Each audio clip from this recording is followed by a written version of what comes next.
What have we here? A magician in a tower, hiding away from the frightening world. What are you so scared of, Magus? Not the night song, surely? Why, she's nothing but a relic to be purchased and pursued. My God.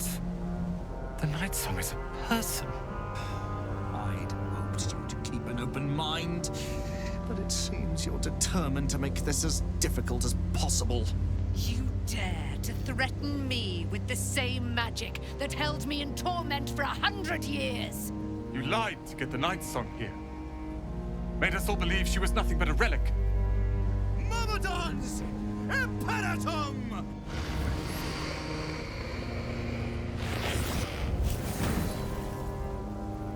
Let every wicked Magus, every vile murtherer, each slaver and misery merchant see. Dame Eralyne is watching. She is indomitable. Myself and this tower are now your allies.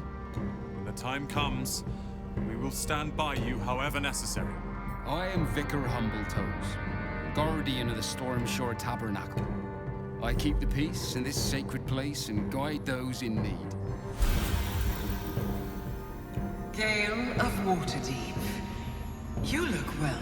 You discovered what lies at the heart of the Absolute, the crown of Karsus. And you disobeyed my instruction. Why? Because you had no right to ask that of me. You cast me out. Remember? If you will not use the orb to end this abomination, then you must find a way to separate crown and host. When you've done this, you must surrender the crown of Karsus to me. So that's what you're scared of. The crown of Karsus reforged. I could take control of the Karsite weave.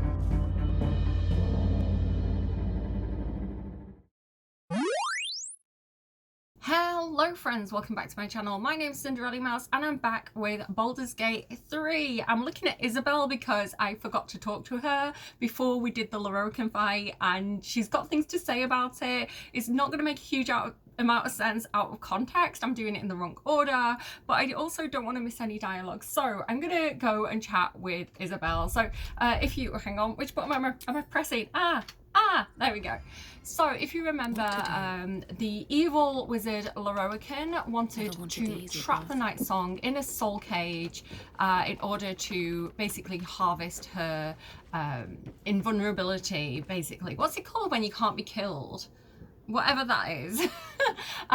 He was kind of mean. He was mean to our bestie Roland, so we went and beat him up quite savagely. Dame Eralyne definitely took it maybe just one step too far, although I totally understand her kind of like righteous anger at what he wanted to do to her, considering she'd been trapped for like over a century in a soul cage alone by Balthazar anyway. But anyway, let's see what Isabelle thinks about the whole situation. Eralyne left to face that wizard, Lorroakan, was it? Even after all she's been through, she thinks herself unstoppable, invincible. It all feels like recklessness to me. Invincible? Is that the word? I mean, she died during the Lorroakan fight, if you go back and watch the last episode. Yeah, it didn't go well for her, but again, she kind of revived afterwards. It was fine. So we have done this fight, so what I'm saying doesn't make sense, but just imagine it happened earlier. I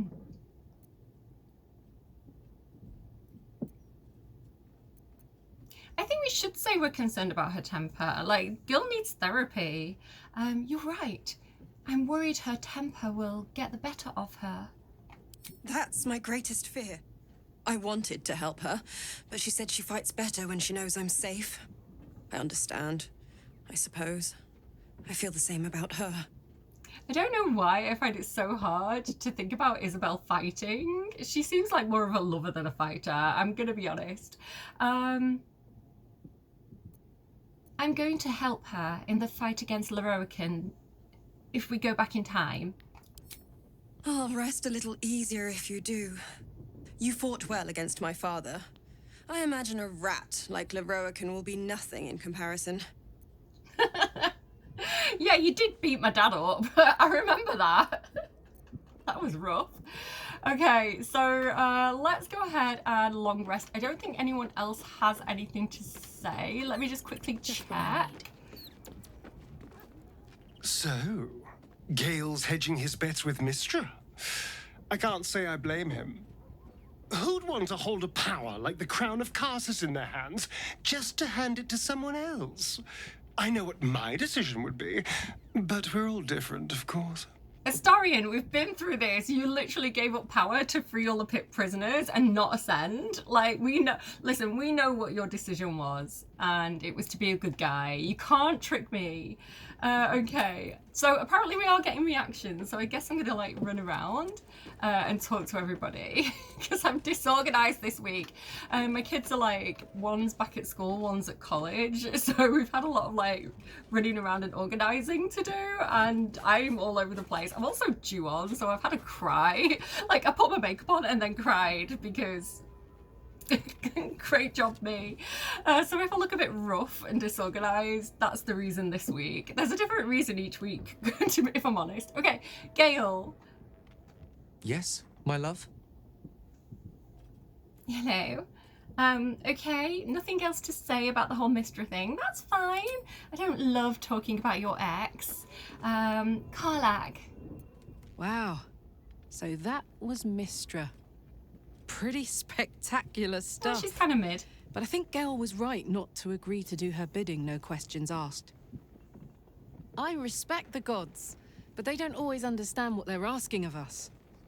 Maybe immortality makes it hard to know what it's like to be one of us piggies.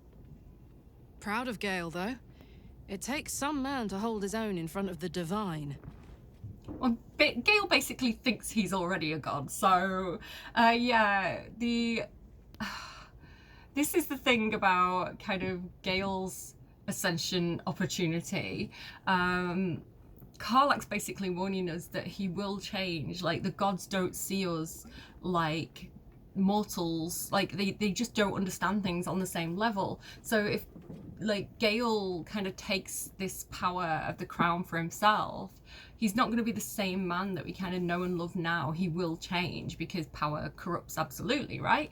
So I think Karlach's right. Because like I say, of all the choices that the companions have to make, I always find Gale's the hardest because I do find him to be a very down-to-earth, responsible person. His arguments for doing so are very, very sound. So I don't know. Anyway, Lae'zel. I do not trust Mystra to do right with the crown, but I think I trust Gale even less. He must give it to her when the time comes, or his lust for power might well consume him. Yeah, Gale's fatal flaw is ambition. That's his kind of USP. So yeah, not caving into that seems like a good idea. We've got a load of questions there for Lae'zel, but we have asked them all already. Just go back to more of the Lae'zel episodes if you want to see her reaction to those things. People's favourite princess! No, that's Princess Diana. God's favourite princess, Shadowheart. Mystra has forsaken Gale entirely. A crushing blow. But he is strong enough to persevere, I think. Yeah, I think there's some projection there from Shadowheart. I think she's kind of talking about herself a little bit. You know, her goddess forsook her. And she's strong enough to persevere. So yeah, Gale can too, I think. I think Gale has always been slightly, I don't need Mystra. Like, I don't know. I think he does understand that his power comes from her, but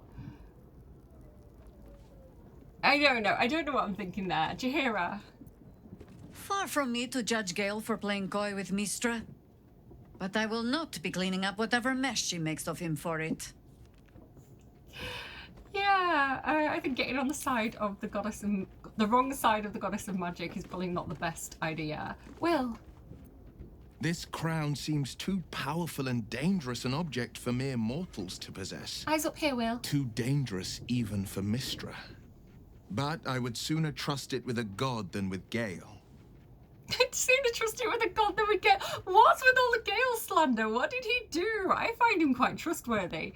The eye joke. Listen, I can make that joke because Will only has one eye. His other eye is a sending stone. I have Volo's eye. Okay, Volo performed eye surgery on me. It's an in-joke, right? We can make those jokes together. It's fine. I'm going to ask about answer when we're closer to doing that mission. Minthara, mother. You wish to consult me? Okay, she has nothing to say about Mistress. She does not care. All right, let's go. I think I'm going to go ahead and long rest, and we'll see what happens next. We're going to have a bit of an odds and ends episode today. We're not doing any like big companion quests, but I do want to kind of set up a little bit for Shadowheart's quest. And we do need to kind of continue on with the kind of bar list murder. There's one person left on the list who is not accounted for, and that is the tailor. So we need to go over to his shop and kind of like see what's going down there. That's going to be like the highlight of the episode towards the end. But yeah, mostly it's going to be a bit of a faffy episode. Things need to be done, so it is what it is. Let's sleep. Yes, please. Okay, I think this means that Aylin's back. She is indeed. Hey, girl. Hi, Isabel. How do you feel about Aylin being back? Moon Maiden, hear me. Protect the woman we both love so very dearly. I mean, she's there. She's in front of you, but that's a nice sentiment. Aylin. Ally mine. We are reunited once more. I was just regaling sweet Isabel with tales of our prowess. Very impressive. Thank you for helping Aylin. That wizard sounded absolutely dastardly. I've been playing around with Curse of Strahd this week and like creating characters for that. I created a Selûnite paladin because it's Curse of Strahd, right? You need the radiant damage. She is AC of 20. She's only like 3 levels, but she's AC of 20. Is she 3 levels or 4 levels? I feel like she's 3. And she's so funny to play with. I'm definitely playing her like Aylin. So my language that I'm using when I'm doing it, I'm kind of like, come forth, cowards, and bask in my glory. She's so much fun to play. I would love to play a character like that in a proper campaign, because I always play sorcerers and things like that. I've never played a paladin, and oh my god, I felt so empowered. So if anyone wants to run Curse of Strahd and have me as an obnoxious paladin like Dame Aylin, hit me up. Okay. Thank you for helping Aylin. That wizard sounded absolutely dastardly. Well, hopefully he will be the last. There are always more bastards behind bastards. But we will run through them all, each by each. Enjoy the spoils of your victory. Spin memories of Lorroakan's death in your mind like silk floss. My darling, Borderline too lofty we must for me. inform our friend of our news. Pregnant? Indeed. I've scouted a Selûnite enclave outside the city. They faced the Absolute's armies and come out battered and bruised. Aylin and I will go to them, provide what help we can. But fear not. When the time comes for you to face the foe of foes, Isabel and I will stand by your side. We wouldn't miss it. Not for anything. Go well, friend. We will see you soon. And with our great powers combined, Captain this Planet! city will be saved. Okay, wrong superhero.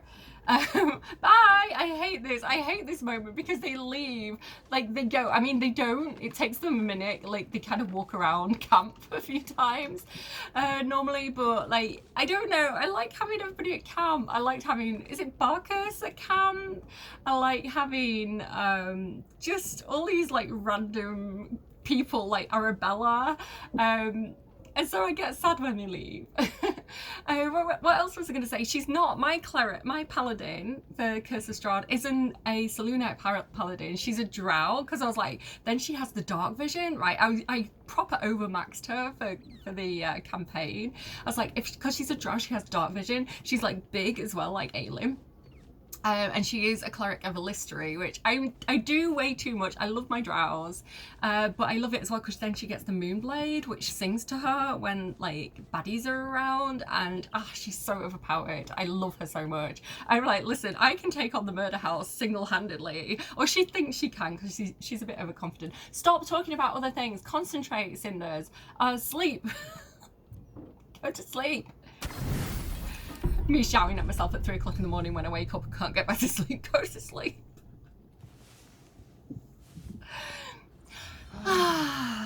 Okay, let me check my notes because I do not know what I'm doing. Gather your allies. She's still here, flapping away. Okay, so, hi, I thought you were leaving, girl. Oh! Okay, I'm sorry I questioned you. So gather your allies. Now, do you remember I was really worried in the last episode after talking to Roland, and I told him to protect the city, and he was like, okay, and like the ally thing didn't update. It should have updated now. So yeah, Roland is grateful for our help in securing his position at Ramazith's tower. We can rely on the tower's full power should we ever need it. Yay! So he's going to help us in the final fight. I was worried I'd missed that, but it's there. And then we've got Isabel is grateful that thanks to us, her beloved is safe. We are sure to have the light of Selûne guiding us in the darkness to come. Dame Eralyne, the fearsome Aasimar, is now a sworn ally. She'll have our backs in any fight, no matter the enemy. So as well as them, we've got the Gur, the kind of shapeshifter that was pretending to be an ox. We've got Floric, Arabella. What else have we got here? Halsin, Koatoa, Volo. So we have so many allies that we can kind of call up when we get to kind of like the last boss battle, which is amazing. And there's more as well that we can also get.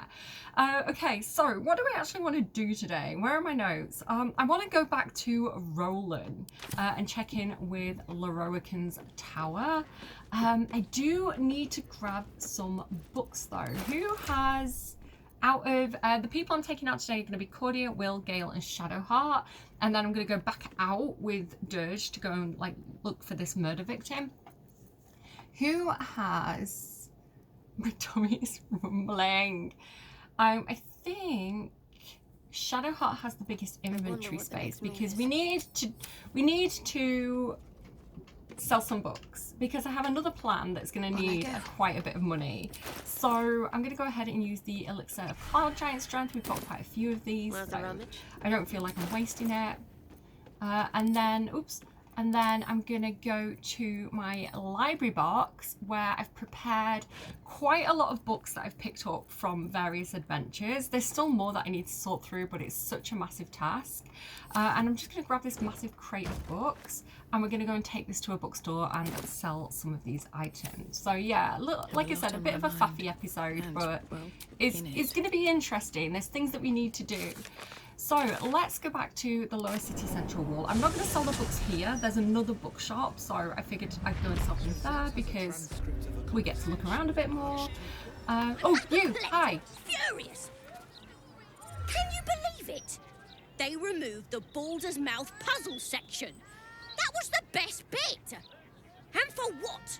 An interview with some lord. I don't care what he's done. I just want my letter games back.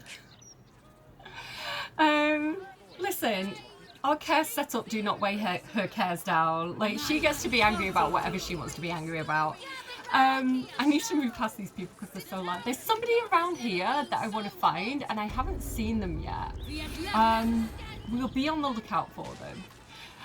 Roland, no, it's a projection of him. So this is interesting. Depending on what's going on when you visit, you've either got the real Roland, a projection of Roland like we do now, or a projection of Lorroakan, like tending the front desk. So let's see what the projection of Roland has to say. I love this though because it's kind of like showing us that Lorroakan has been replaced. Let me introduce myself. I am Roland, the new ruler of Ramazith's tower. All deals and sales made under previous ownership will be honored. I hope you enjoy this curated selection of goods for all your magical needs. I've got something else to tell you. I know I talk about my own campaigns way too much. I've had my players go into it's basically, they keep calling it the murder basement. It's in Neverwinter, and it's the basement of Mordai Vel, who is a character from D&D, in his own, is it Velgard Mansion, I think it's called? And I've created this basement underneath where I'm telling this story of like where he basically was learning about, I can't say the word, phylacteries. They're basically kind of like soul cages for liches so that they can keep reincarnating. I hope none of my players watch this because they'll be getting like spoilers. But Mordai Vel, he's as Ashmadai, which means that he is a cultist for Asmodeus, although he was kind of rebelling against that. But anyway, so you go down into his murder basement, and the first room you get is this kind of like lounge office area, and there's a big massive painting of Asmodeus, who is like the devil of all devils, and it's basically got like a magic mouth thing. So you know in Ghostbusters where they have the painting and it kind of like comes alive and talks to them? So I had this whole thing that was like, if they step in front of it, it triggers, and they have this like pre-recorded magic message from Asmodeus. Do you want me to do it? I want to do it. If you don't want to hear it, like skip ahead. Let me find this magic message. What did I do with it? So they get in front of this and Asmodeus comes to life, like kind of like a human kind of form of him, and he says, I am known by many names. Tonight you may call me friend. I have heard it said that evil is nothing more than good's absence, as if evil was the darkness to good's light. A comforting thought to those seeking redemption. Understand, friend, there is no redemption, only treason to the side you have pledged to serve. Like, I got it from the wiki and kind of like adapted it a little bit, but basically like my players were kind of like trying to talk back to it, or like stepping in front of it again, so every time they stepped in front of it I'd just reel off the whole speech, which was good because they got to listen to it more than once and take notes kind of thing. But yeah, it was fun. I don't know, it was a cool dynamic. I also had a magic mirror. There's like a magic mirror that kind of like traps people in it when they look at it, but one of my players was a vampire, and they went into this room so they can look in the mirror and not get the soul trapped. And they can see they've got this like little kid friend who also has one of these mirrors, and so they could see each other through the mirror. It was like a portal. So my two little vampires kind of like chatting away, and another player like walks into the room, like looks at the mirror, immediately is inside the mirror, can see the vampire talking to themselves, can't be seen in the mirror. It was like a whole thing. And then the way to get the person out in the mirror is to say the name, and the little girl knew this, so she told my player, and so the player pops out with his back to the mirror, looks around, and so as soon as he like looked around, I was like, right, you're back in the mirror again, mate. You shouldn't have looked at it again. It's like, no way. But then the little girl's going, oh, his name is, it like says his name, and so he pops out at her house. Oh, it went perfectly. It went perfectly because I totally planned it that way, because I was like, they've encountered one of these mirrors before at her house. So like having a vampire who can look in the mirror, like, but a player who like is gonna get sucked into it. And then when he got sucked into it, because it has like a limit of how many people can be in it, like another person popped out and kind of tried to run away. So it was one of those moments as a DM where it goes exactly even better than I planned it, right? Because I wasn't expecting it to look back over his shoulder. I was like, why did you look at the mirror again? So good. I had so much fun. But then I got a TPK. Not really, because their souls are like trapped in a soul cage, so they've got 24 hours. So now they've got to like redesign new characters to do a little mini rescue mission episode. But yeah, they're so mad at me. I did like a whole crystal puzzle, and I'm unpopular today. Anyway, okay, back on track. Roland, don't you recognize me? Of course, you're a valued customer. Okay. Mm-hmm.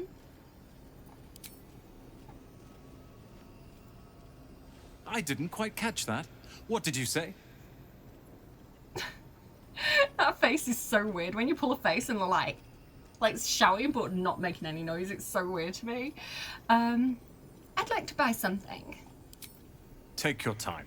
So he doesn't recognize us because he's literally just Roland's like avatar. Okay, is there anything I want to buy here? I really want more Misty Step. I don't know why I'm not seeing any scrolls of Misty Step anywhere. They would be useful. I love my Misty Step. Absolutely obsessed. I don't think I need any of these spells, although he has got some really, really good ones. So for example, Scroll of Chain Lightning, Polymorph's handy. But I think we're pretty good. I don't think I need to swap with him today. Thank you for visiting Sorceress Sundries. You're very welcome, Protection of Roland. Okay, I think we need to go see the real Roland. But first, wait, Dwarf? Is that you? No, I think we spoke to him already. But first, I want to see if Tolna Tonemonger has anything to say about the new owner of Ramazith's Tower, because Roland's taken over from Loroakan, and Loroakan was kind of a bit of a baddie, so... How can I help you? Oh, what do you think of the new master of the tower? Who now? Oh, Roland. I leave him alone, he leaves me alone. That's all there is to it, I'm happy to say. They're fine. They're like, we just mind our own business. Okay, bye. I'm sorry, my mouse is like scratching for some reason, so I keep faffing with it. Let's go up and see. Wait, can I read this now? Downfall of the Iron Throne. I think I've already read these. Yeah. I think I've already read those. Let's go up to Roland and see how he's getting on as the new owner of Ramazith's Tower, now that he's settled in a little bit. Because I love this. So the other portals are gone. He's more approachable than Loroakan was. We can go directly to his room, to his tower. There is something I missed though. There's this ornate letter that I didn't read in the last episode, which tells us a little bit about who Loroakan was involved with, and it's from General Ketheric Thorm. So I'm going to try and do the Thorm voice. Loroakan, I have responded out of respect to my counselor Balthazar, who advises me that you may prove a loyal ally in the coming fight. I'm probably doing a bad Ketheric voice. It's basically the same as my Asmodeus voice. I can't remember. It's been a while since I've played any of his scenes, so it's not like fresh in my brain.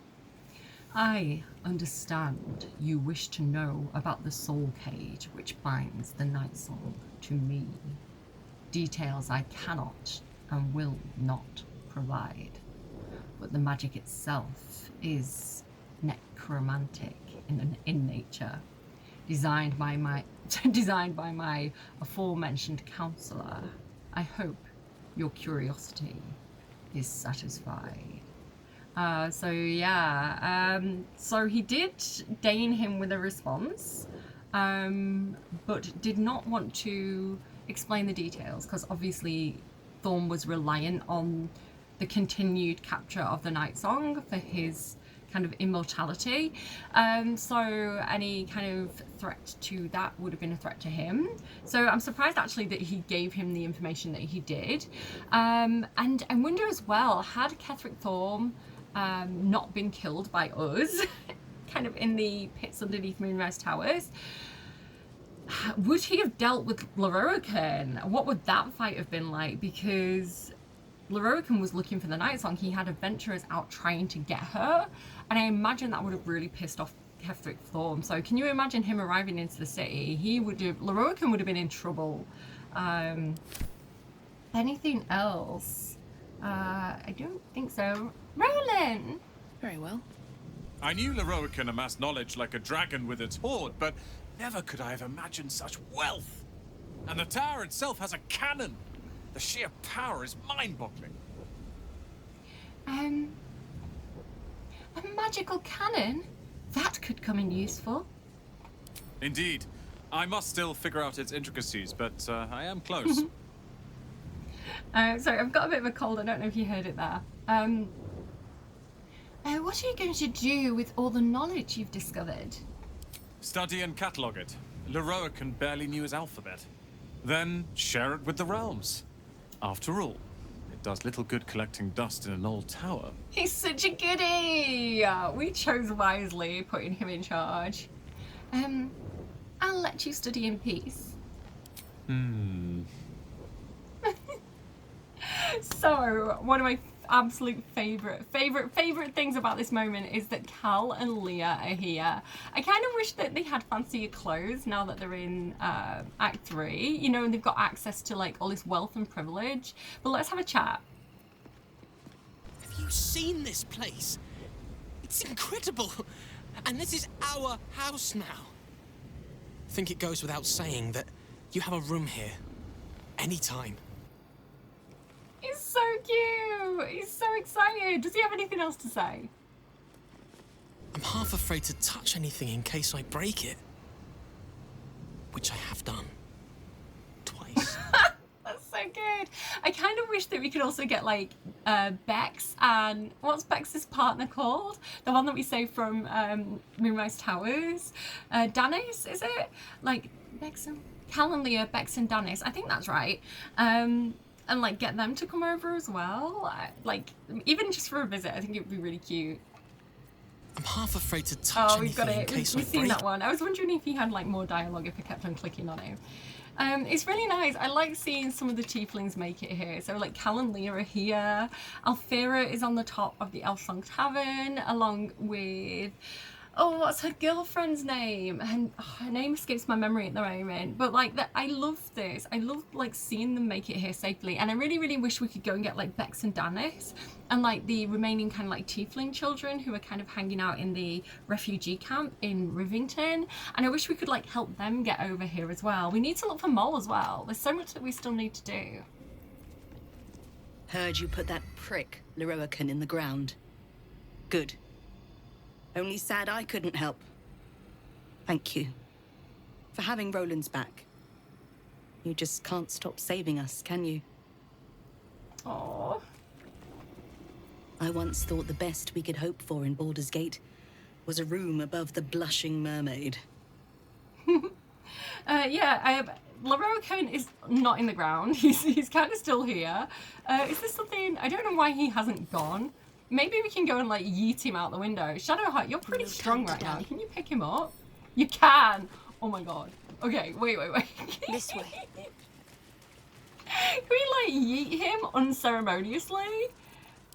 Wait. Leroican. Throw.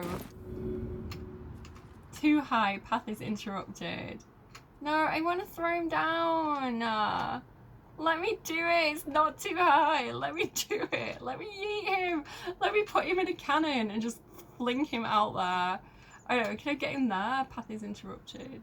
Ugh. I don't know. Let's put him outside. He's probably starting to stink a little bit. I don't know. Leave him there. Okay, so I think that's pretty much everything I wanted to look at up here. Again, I will kind of come back and loot everything off camera. I don't think there's anything majorly interesting, but there is some like decent supplies to kind of run around and loot. I've got the kind of like main arcade. Look at him! Oh my god, wait. Look at, no, he stood up. I wanted to take a picture of him on the chair. Dude. Yeah, I think I've got everything worth getting basically out of the tower. Go back and watch the previous episodes if you want to see me getting all, I think it's like 4 books from the vaults, including discovering all the secret rooms, and also going below where we are now to get like Gale's really cool weapon, and some cool robes as well. So he now has the Marco Heshkir, which is giving him Arcane Battery, which means he can do a level 6 spell slot for free. Some really good stuff as well with that. Okay, take a breath, Cinders. Do you know what, actually, let me just quickly go back to Roland, because I can trade with him. I just want to check what scrolls he's got. Forgive me, I am in the middle of a most interesting speculation on alchemical blood. I love the detail as well that we can like...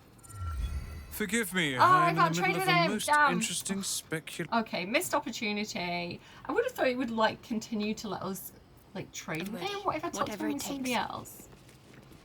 I knew Leroican amassed There knowledge, we go. and the tower itself has a cannon. So, Sheer what has he power got is now? He's got some good stuff. Let me get this stuff for Jaheira because, oh, like that as well. Nice. Armor of Landfall. I feel like this is good stuff for Jaheira. Quick spell gloves. I will take more quick spell gloves. Do you know what? I kind of want everything. I'm not going to lie. Vest of Soul Rejuvenation.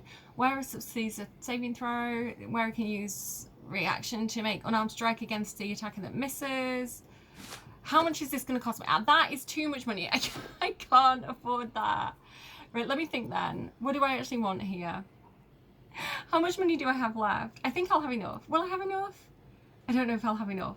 I'll come back, Roland. Just know that I might do that in between episodes. Okay. Because there's something I need to do and I need a lot of money for it, basically, which you'll see as I continue playing. Right, let's leave. Let's go back out to the lower city central wall. And I want to go to the other bookshop because I want to show you all the things. So we're going to go through here. Actually, should we talk to people? I don't know if we've talked to these people yet as we go. Got a tip for you, mate. Don't believe everything you read. But you should believe the very informative article about heroes being good for Baldur's Gate. What are you staring at, pal?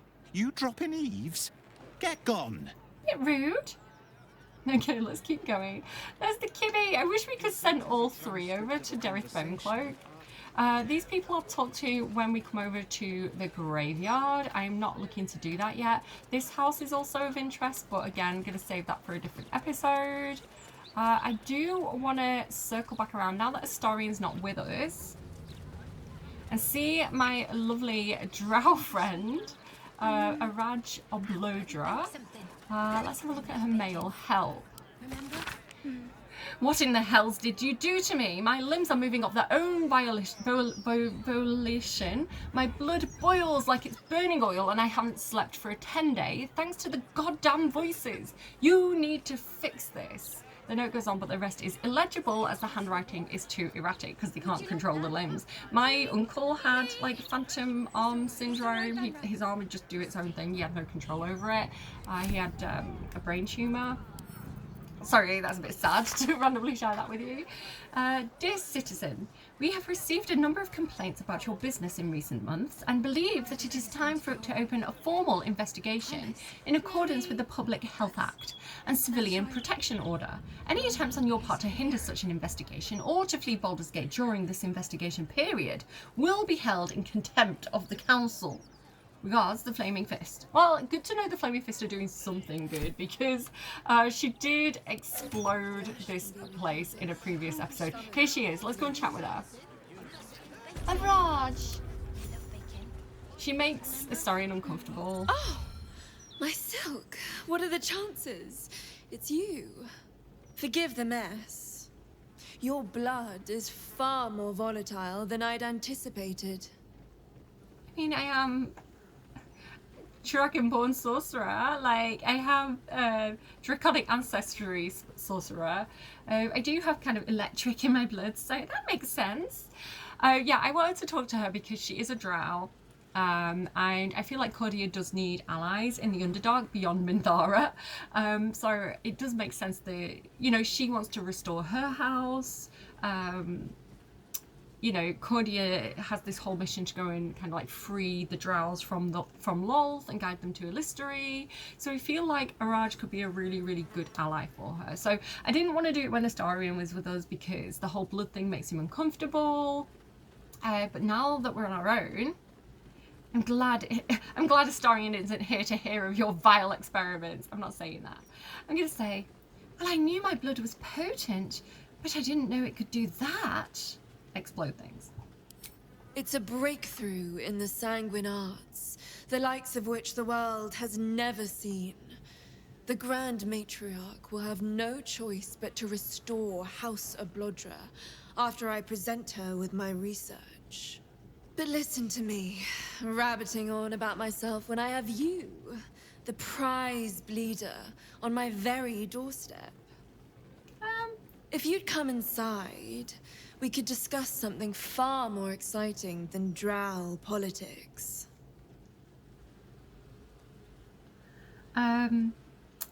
Lead the way. Not if you lead me first. She's so funny. I like her. I don't know. I like drow. At least not the like super evil drow. What's that? That is the Crimson Draft's hatch key, which I would love to get, but Raj really likes to tell me off for various reasons when I'm in her house, so I'm not going to annoy her. Come back. Ah, a cozy little spot, isn't it? These four walls have witnessed greater alchemical triumphs than the keep of Erngath Durand. And now that you're here, the crown jewel of my research is soon to be faceted. All you have to do is drink Formula Gruner. You could have a nicer name. Makes me think of like gurning or grunting. Formula Gruner? Well, yes. Formulae Arku through Fruag were spectacular failures. But Gruner is different. Believe me. I don't know, girlie, you're a little bit sus. All the others were spectacular failures, and you want me to just trust you on this one. What will this formula do? When you first entered this home, you saw the incredible latent power within your blood exposed in all its nuances. Formula Gruner will unleash that power within you. Risky, but, safe. Are you sure about that? A potion that makes you explode? Seems a bit drastic. I am going to take this opportunity to have Gale be like, I don't know how I feel about this. I don't know why he's not in dialogue, but everybody else is. And I'm just going to have him go and have a little look around. He's kind of like, I don't know if this is a good idea. Let me go and see if there's any clues about what this woman has in mind here.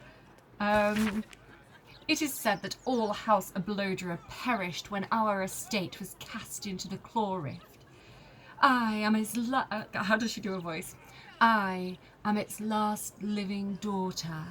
Now the abysmal gulch in the heart of Menzoberranzan, where our house was thrown, is but an amusement. Priestesses make love to their men, bending them over its ledge, sometimes letting them fall. Again, drow are ruthless and the women are in charge, so yeah, they don't treat men very nicely. That's not why I like them, by the way.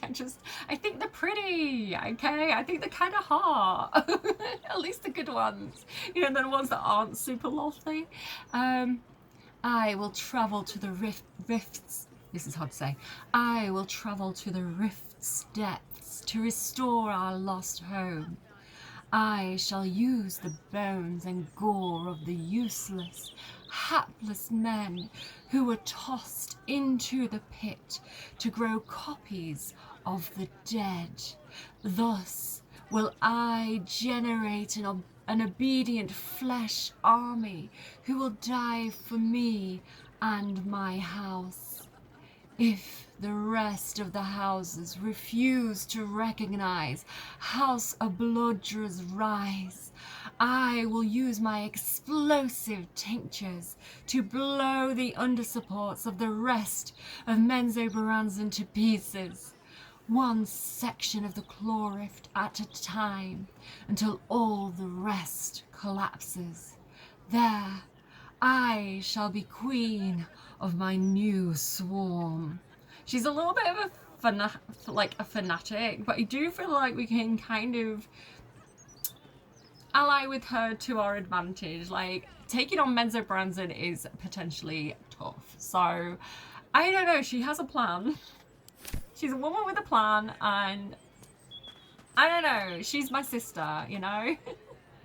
Right, Gale, do you think you could possibly have a little bit of a sneaky poo down this hatch? Let me go to his spell book and take knock. I'll get rid of planar binding. I don't think we're going to need that for a while. And I mean, you never know. I don't know what she's hiding down here. Could be a beholder or anything. We will find out. But yeah, he's used knock to open it. I'm going to have him crouch again, and we're going to have a little bit of a peek down here. See what's going on. See if we can trust her. This looks like a totally normal basement. I think we can absolutely trust her. She's just got some like alchemical supplies down here. She does have this slightly suspicious locked door. Gale, I think you can probably handle that with a knock spell. Let's see what's been... Oh! We have a giant dead spider.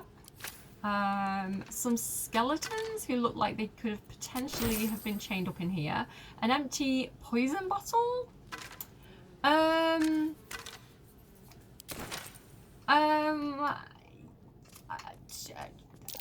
Seems fine. I'm not concerned. Oh, she's got Ithbank. That is definitely a sign of a woman who cannot be trusted. At least not be trusted to... She probably can't be trusted to like hold your drink. You know, like that thing of like, would you trust this person to like watch your drink when you go to the toilet in a bar? I've done this with my eldest, like Minthara, absolutely not. Minthara literally poisons her lovers to build up a resistance to poison. So no, you can't trust Minthara. I feel like I could absolutely trust Will. Gale would get distracted by showing off or talking. Shadowheart, depends on how much she likes you. If she is your like bestie, yeah, you could totally trust her with your drink. Astarion, I feel like no. Dirge, definitely not. Who else is what? Karlach, 100% yes. Like you could trust her with your drink, like definitely for sure.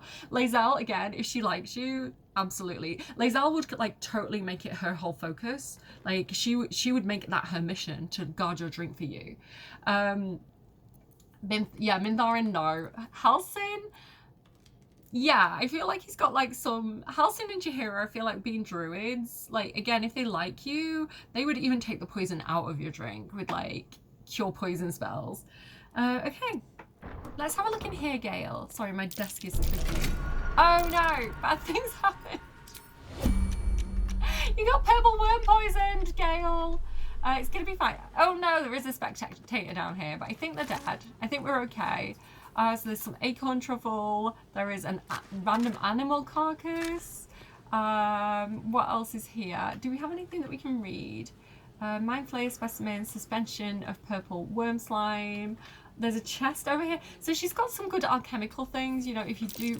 Oh, Gale, no. Like, she's got some good stuff. If you did want to come down here and like get some good alchemical supplies, you know, you can absolutely do that. You're gonna be fine, Gale. It's just a little bit of purple worm poison. Don't worry about it. He's actually got arcane wood, which is protecting him every time. Oh, black diamond, we'll take it. Fire explosives. Yeah, some decent stuff. A guy who looks like he's being dissected. It's not very pleasant down here, is it? I don't think she's the most... Let's get the Beholder Iris, because I think they're quite flat, quite rare. We'll nick a little bit of stuff off her. A pleasurable deal, the shocking truth, oral histories of Faerun. She hasn't got any like unique books. I'm gonna get out of here. This place is kind of freaking me out a bit. Look at the state of Gale. Can you imagine he goes back upstairs, trying to act like nothing's happened, and he's covered in purple worm poison? I could just imagine if Minthara was there, she'd be like, third child mistake. Okay, let's go back upstairs. Gale's like that. Don't do it, don't do it, don't do it, don't take the draft off her. Okay, Gale, come and come back up here. He comes back just in time to see Cordia being like, all right, hand it over. Oh, marvelous. I've never been so excited for anything in all my days. Just stand over there, far over there, and drink up. Okay. Are you sure this is safe? Okay, I need to get everybody out the way. So let me toggle group mode. Let me get them all over here. I need to go somewhere where I'm not going to accidentally kill any random passing people. So You'll need to take the potion here. My friend. Formula Gruna stays in the house, please. Go on, down the hatch. So she's not letting us get very far before we do this. All right, just one moment. Tick-tock, my friend. Tick-tock. Tick-tock, tick-tock. I'm going to go back here where things are like already exploded because there's not too many people around and I can kind of, I think I'll be okay. I think these people are far enough away that I'm not going to hurt them. So let me, let me go in turn-based mode. They're all over there. I don't think I'm going to hurt these people if I do it here. This feels like a good spot. Okay, we're going to take the potion. Where is it? Mysterious potion. Explosive. What did she say? Okay. Well, that happened. She's mad at me. Don't go in the fire. You were seen vandalizing someone else's property. Perhaps you should smooth things over. You made me do it in your house. What do you mean? What do you even mean? Well, apologies. I meant no harm. I was just doing what you told me to do. You managed to calm the situation down.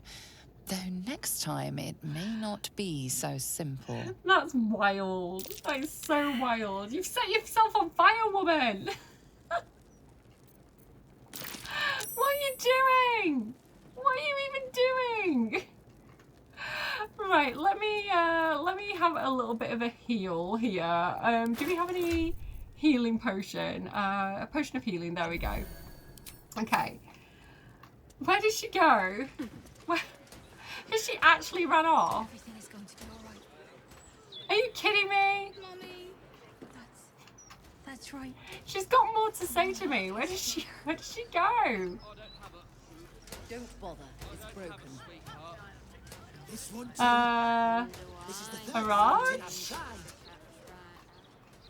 Why did she run away? Soon you'll have There she is, okay. I found her. coin in your pocket and the What's she doing over here? She doesn't normally run away. Excuse me, where do you think you're going? You'll need... Oh my. My heavens, you lived! Who is she talking to? This is incredible. I'm seeing stars. Yeah, we ran over and she was like, excuse me, drink that potion here. Like outside the Blushing Mermaid. Like, what's going on?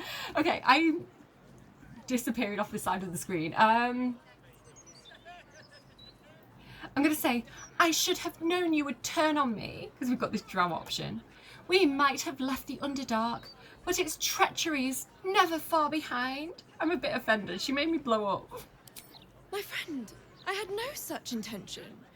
You don't know what this means to me, to my research. You are the world's first detonative exsanguinator. To put it simply, from this day on, your blood goes boom. Big boom. It's incredible. All it needs is a spark. Talking about spark, that's kind of the name in translation of a tabassi that I've just created for my eldest campaign. She's going to run a campaign, and I'm going to be a tabassi. Tabassi are like cat people, so I'm going to be a big tiger tabassi pirate. He's a guy, and he's a monk, but he is a Wave the Drunken Master monk. I can't remember. There's a few different ways of. There's a few different versions of that subclass, but basically his whole thing is he fights really well when he's drunk, but he's also a monk of Timora, who's the goddess of luck, but it's not Timora, it's like the equivalent goddess in my eldest campaign, so like luck and gambling. So he takes a lot of risks. So I'm going to also be a wild magic sorcerer, which means every time he does a sorcerer spell, so for example like Fireball, Firebolt, I have to roll on the wild magic table, which means that my magic can have really unpredictable results. So he's a really fun character because he's got like a real like Jack Sparrow pirate vibe, this big kind of like Tony the Tiger looking pirate. And he's just gonna like go around like, and he's like, people are trying to hit him and he's gonna be like, whoa, because of all like the benefits that you have as like a drunken master monk. And then he's gonna like also kind of like cast magic and things are gonna go like horribly wrong. It's just gonna be absolutely chaos, but I'm so excited to play with him. Anyway, okay, focus. But yeah, his name is basically Spark, but translated. This seems quite powerful. Thank you. I assure you, the pleasure is mine. This research will skyrocket House of Blodra back to the forefront of scientific thought back home. You know how important it is to protect one's line. With power, ideally, but value works just as well. Now, let me offer you a little treat. In exchange for the teensiest vial of your marvelous blood, I'll give you something that'll really throw your enemies for a loop. I'll only ask a nominal fee in exchange. Yeah. Okay. It's a deal. You really are a fine collaborator. Okay. Lae'zel's inspired. Innovations in vitality. I don't really know what this means, that our blood explodes now. So hopefully it's not going to go horribly, horribly wrong.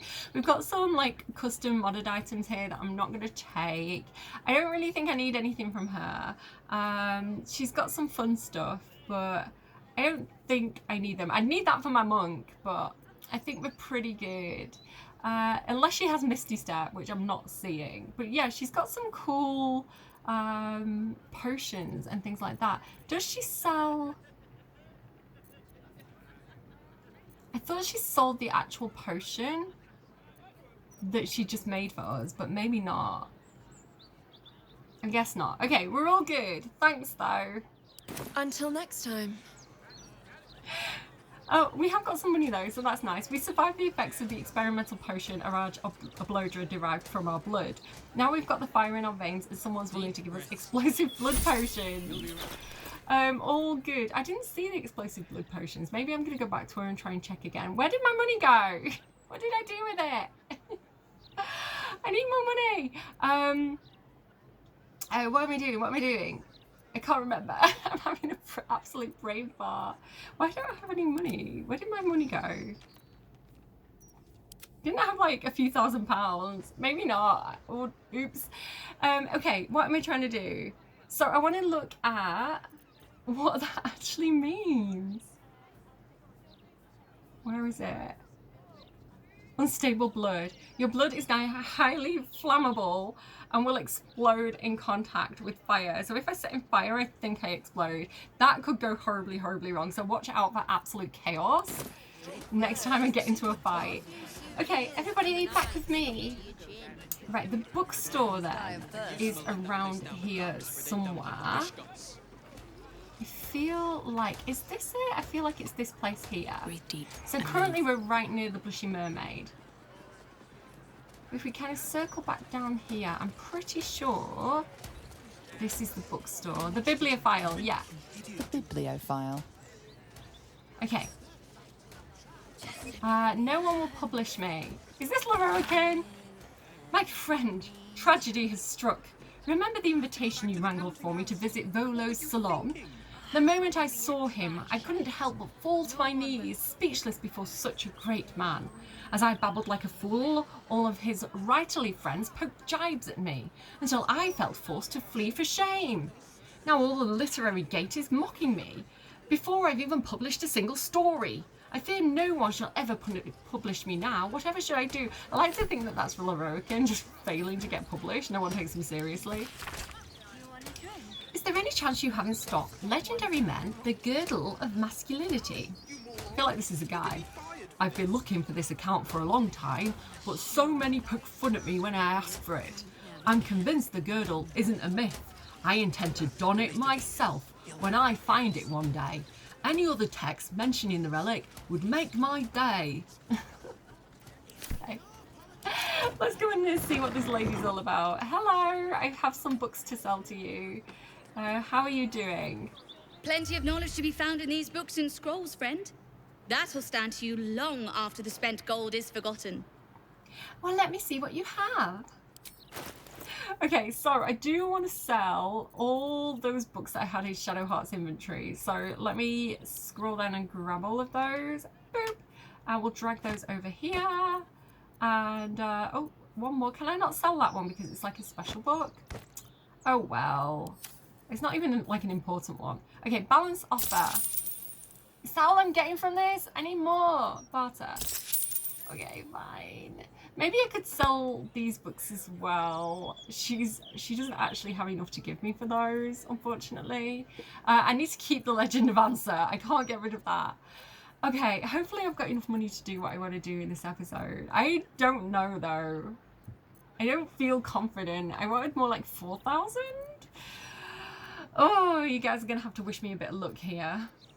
Does she have any Misty Step scrolls while I'm here? No, I don't see any. If a book's dog-eared, you know it's good. That's my rule. Okay.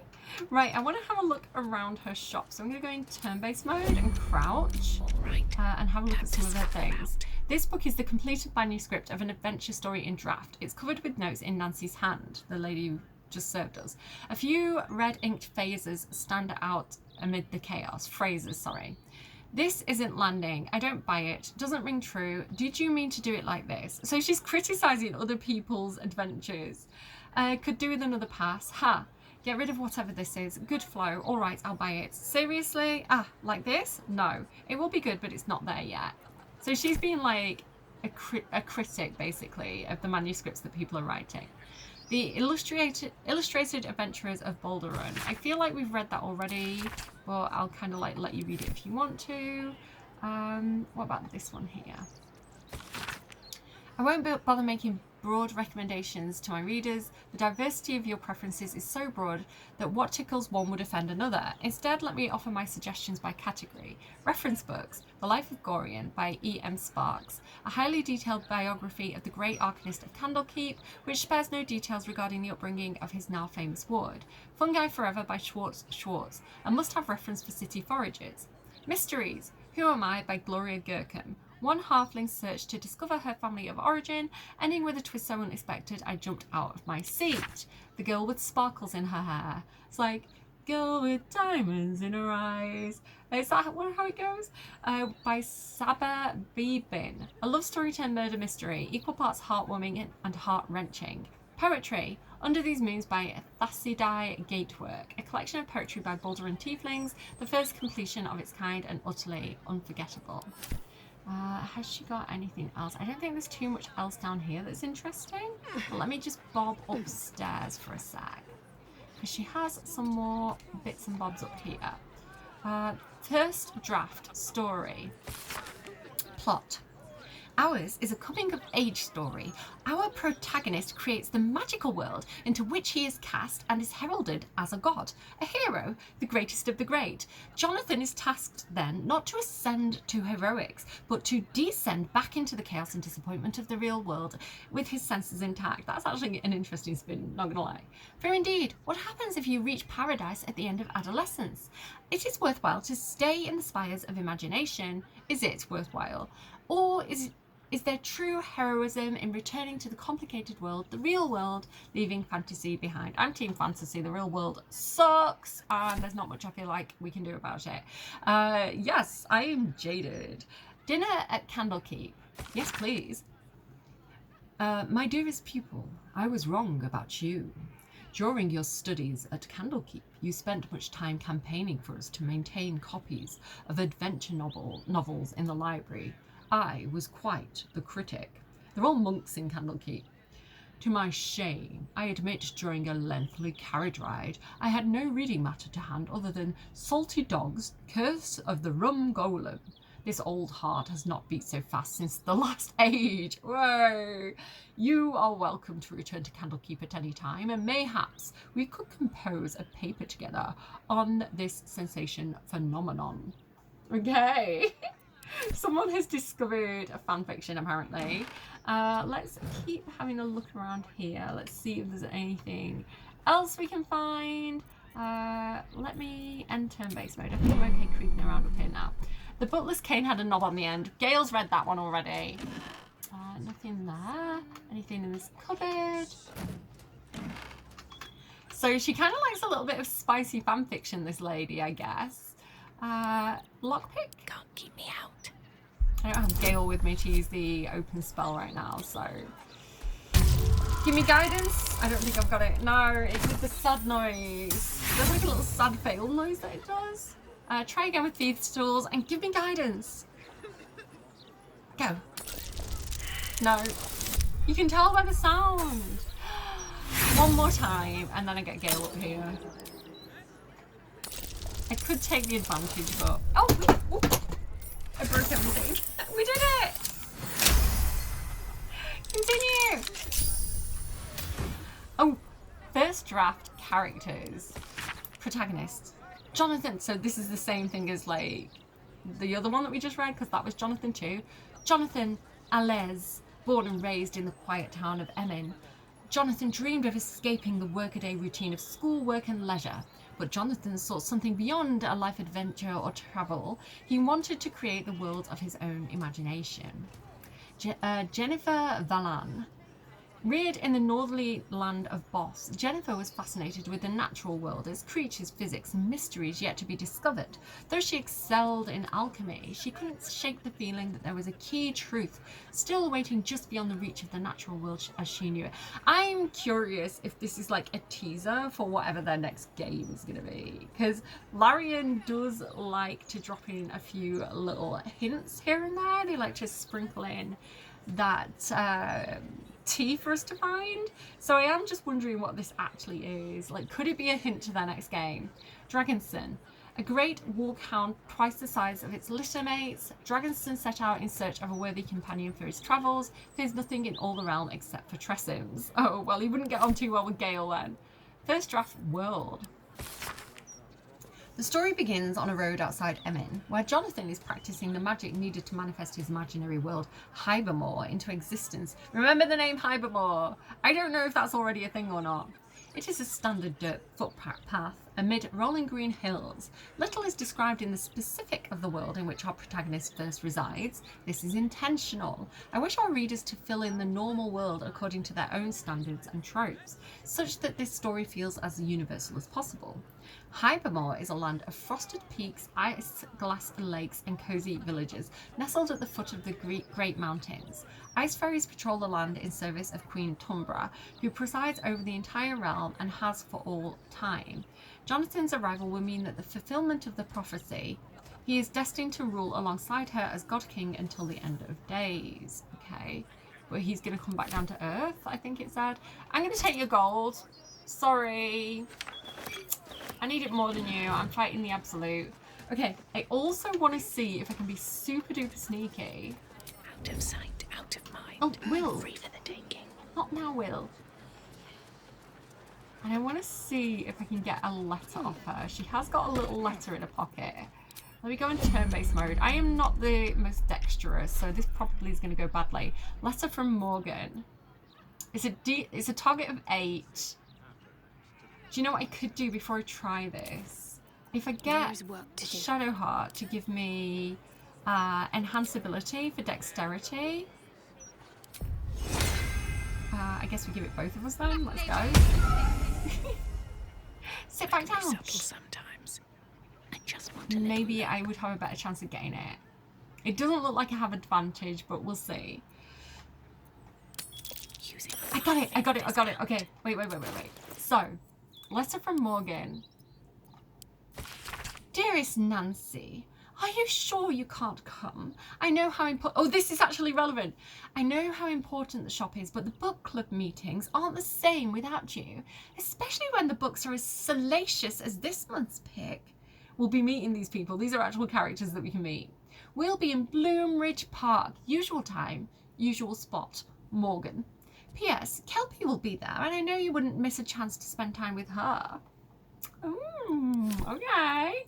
So again, I don't think it matters that we read that. I don't think it matters that we kind of know who they are. I think it is, I'm reverse pickpocketing her and putting it back.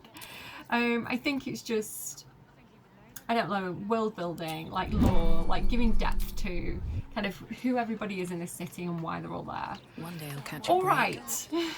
Okay, let's continue our faffing episode. Why is he running around like that? Why are they running like that? I think we need to get out of here. I think we're about to get arrested. Go, go, go. One thing I forgot to do was to check back in with Captain Grizzly. After her imprisonment by a hag. So we did kill the hag and we released the real Captain Grizzly. The hag was pretending to be her. But yeah, I think we need to like just check back in and see Why? how she's Some of the doing. finest Hi. artists and musicians began their career amidst stale beer and sticky floors. Oh, there is poetry to be found in even the dingiest of holes. And then do it again. Remind me not to attend any poetry recitals with you. I missed the start of that. Shadowheart, as we came in, said, "Not too down market of an establishment for you, I hope, Gale." She's basically saying, like, you used to fancy your places. And he said, "There's poetry to be found in even the dingiest of holes." She said, "Remind me not to go to any poetry recitals with you." That's funny. Honey. Well, if it isn't the hag killer, if you're here to see how I am, don't. My crew has been acting like I'm bloody made from porcelain. I'm this close to kicking in a few teeth just to show I've still got it. Oh God, itchy nose. So, I don't know, it's nice to have caught up with her. Oh. We're still scrubbing this place clean of the hag's stink. Umberly's tits, did she stink? Umberly's tits. Umberly's like the goddess of the sea. Kind of quite a nasty goddess. Like if you think about like ships getting shipwrecked and things like that, like that's Umberly's anger. But I'm gonna have to remember Umberly's tits because I'm gonna be playing that pirate Tabassi. That's a good one. Okay. Okay, I promise we're gonna stop faffing soon. What else is on my list? We need to go. We're gonna head up this way, I think. No, not that way. This? Hello, what are we rolling for? What are we rolling for? What was that? What did we all miss? Maybe it's this way. I think it's this way. Maybe I need to go and look at this signpost. I'll give it a shot. Because you can see we're uncovering a new Northeast, area. Bloombridge Park. Bloombridge Park. Southeast, the Steeps. Northwest, Baldur's Gate. Okay, I need to head northwest. That's this way.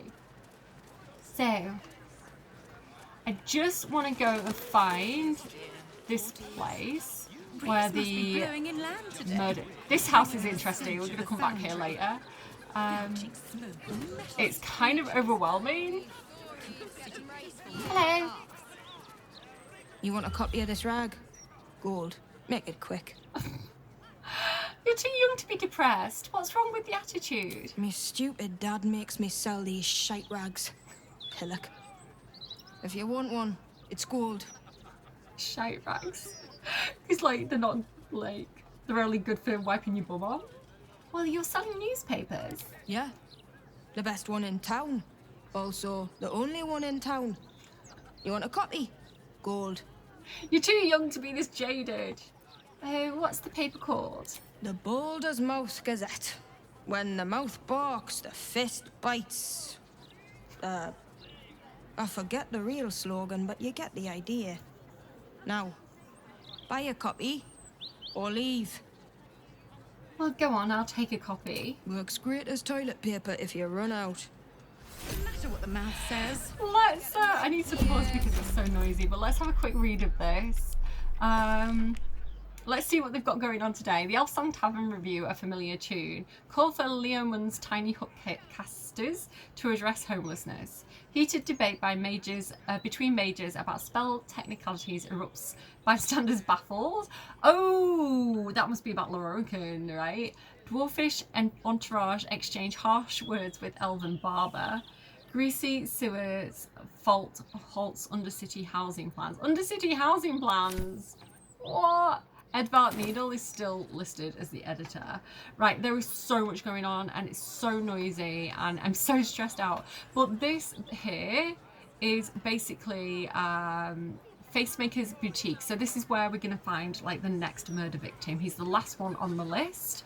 Hopefully we'll get to save him on time. But we're just going to say that Cordia and her team are just here to kind of like scout out the place, unlock the waypoint, just see if there's anything going on. But what I really want to do with them is come down here. That graffiti. It almost looks like it was done in my hand.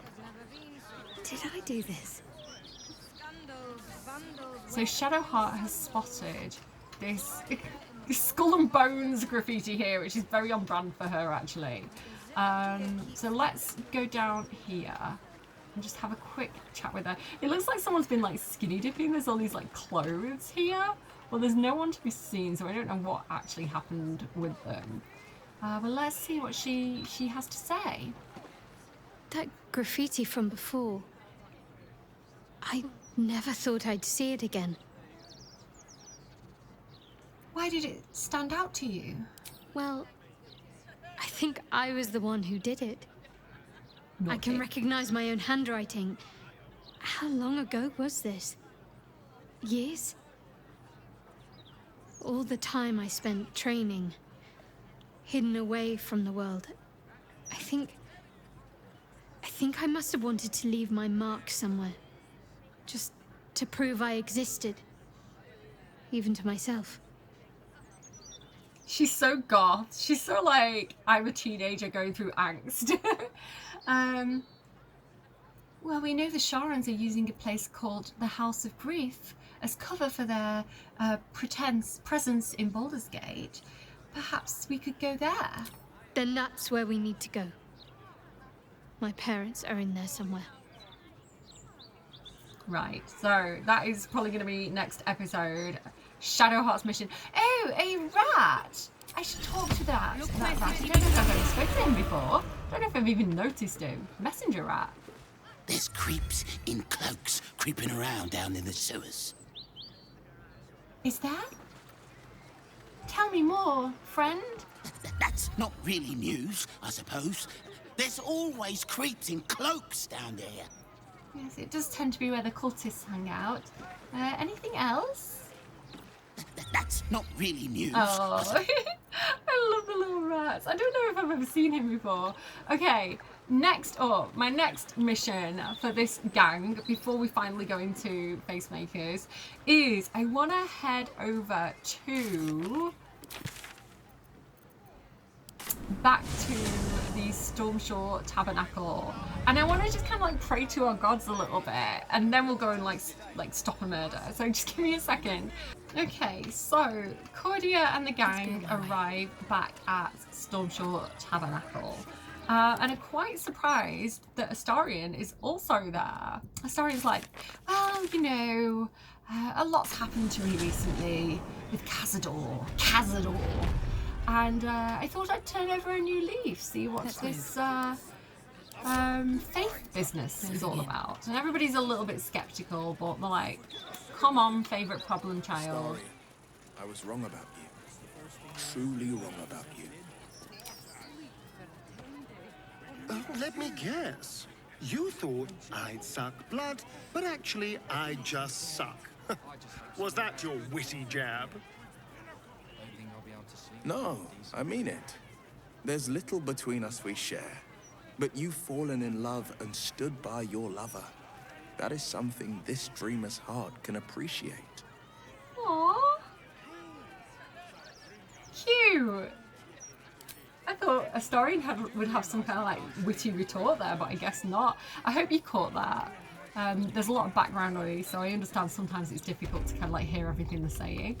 But yeah, we're here at the Stormshore Tabernacle, and I think it's time that we pray to our relevant deities. So we're going to have Cordia go ahead and pray to Illustrary. She doesn't have her own statue, she's kind of bundled into one here. This altar isn't dedicated to a single god, but instead acts as a conduit to many.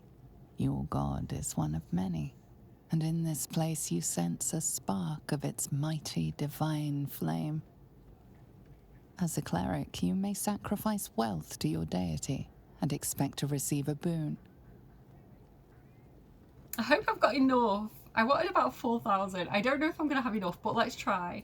So we're going to pay homage and honour to the gods of light and justice, because Illustre is a goddess of light. The gods are ready to receive your joyful donation.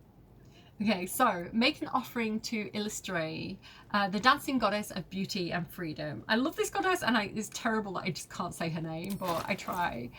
Okay, so where is all my gold? I'm also gonna just borrow some gold off Uncle Dirge. Please, can you send all your money to Cordia? Thank you very much. She's taking donations right now. I've got 3,331 gold. I don't know if this is enough, but I'm gonna try it. Donate all my money to Illustre. Your offering is accepted, No, but no I didn't have evidence of devotion is required. Roland, hi. I knew Leroican amassed knowledge like a dragon, and the tower itself has a cannon. Trey, I need money, dude. Please give me money. Can he actually, has he got any money to give me? Wait, why does it say I've got £5,000? Where's the rest of the money? Shadowheart's got it. Wait, I have got enough money. Okay, God's sake. I don't know why Shadowheart had my money, but no time to here rest. we are. Okay, I've got enough gold. Shadowheart was hoarding some of my money, and Dirge has lent me some money as well, so I've got a total of 5,505 gold. And do you know what? Cordia is a enthusiastic cleric, and she would really like to get a blessing today, so hopefully this is going to be enough. Donate all your gold. The amount you've offered proves your piety and devotion. You may now pray here once a day for a divine blessing. Beseech a blessing from your deity, Illustre. So you used to have to do this every time you long rested, but I think it's permanent since patch 6.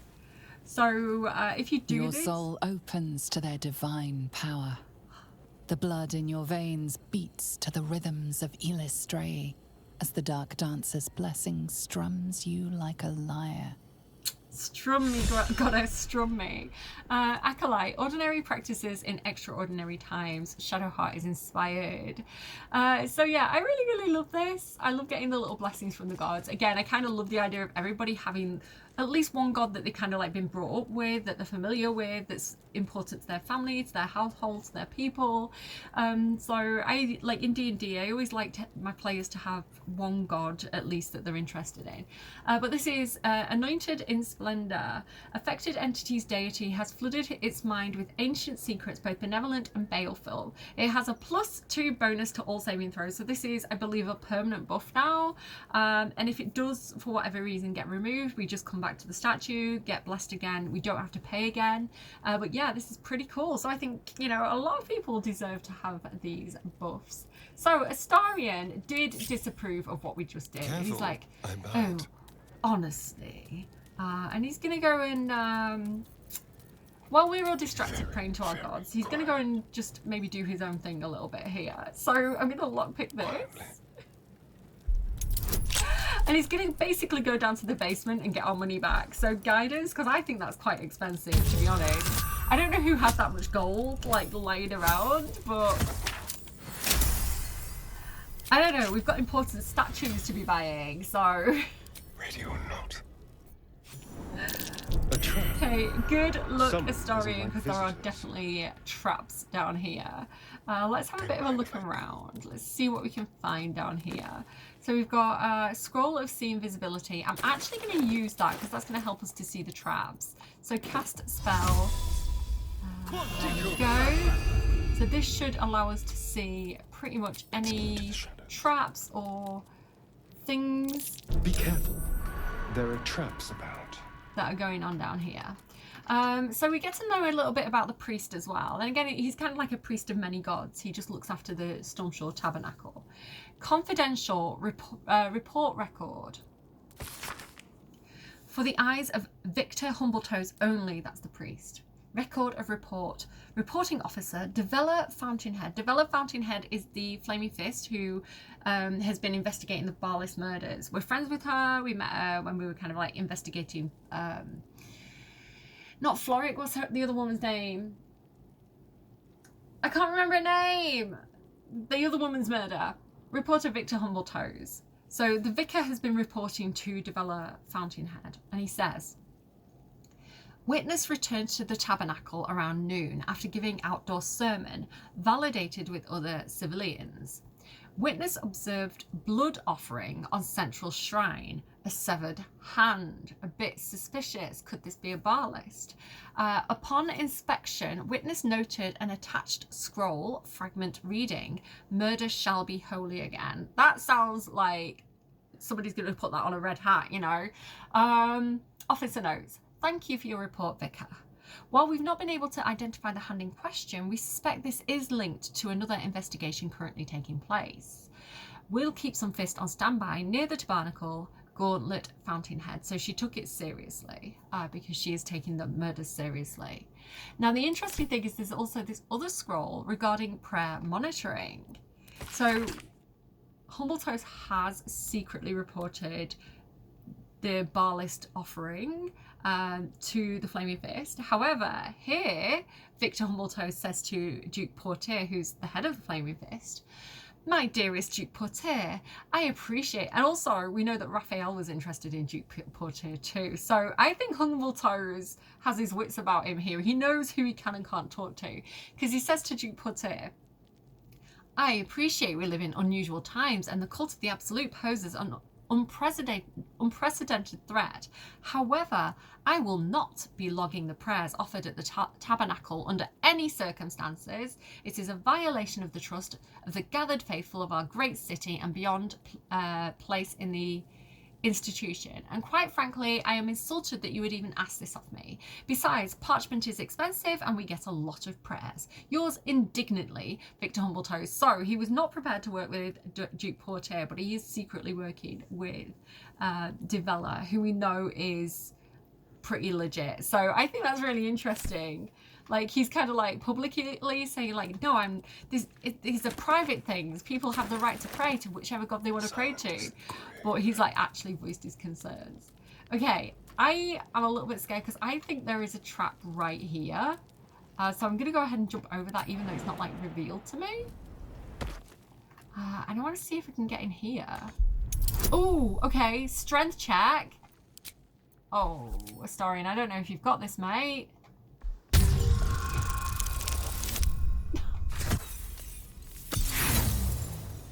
Maybe I need to get Karlach down here. Do I want to use up my inspiration? Probably not. Ugh, I'll just take the L on that one. How about this one?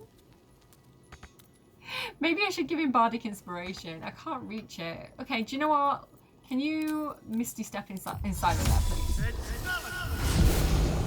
I guess I could take a potion of, like, strength, but... Okay, give me guidance. See, I should have asked you for guidance. It works when I do that.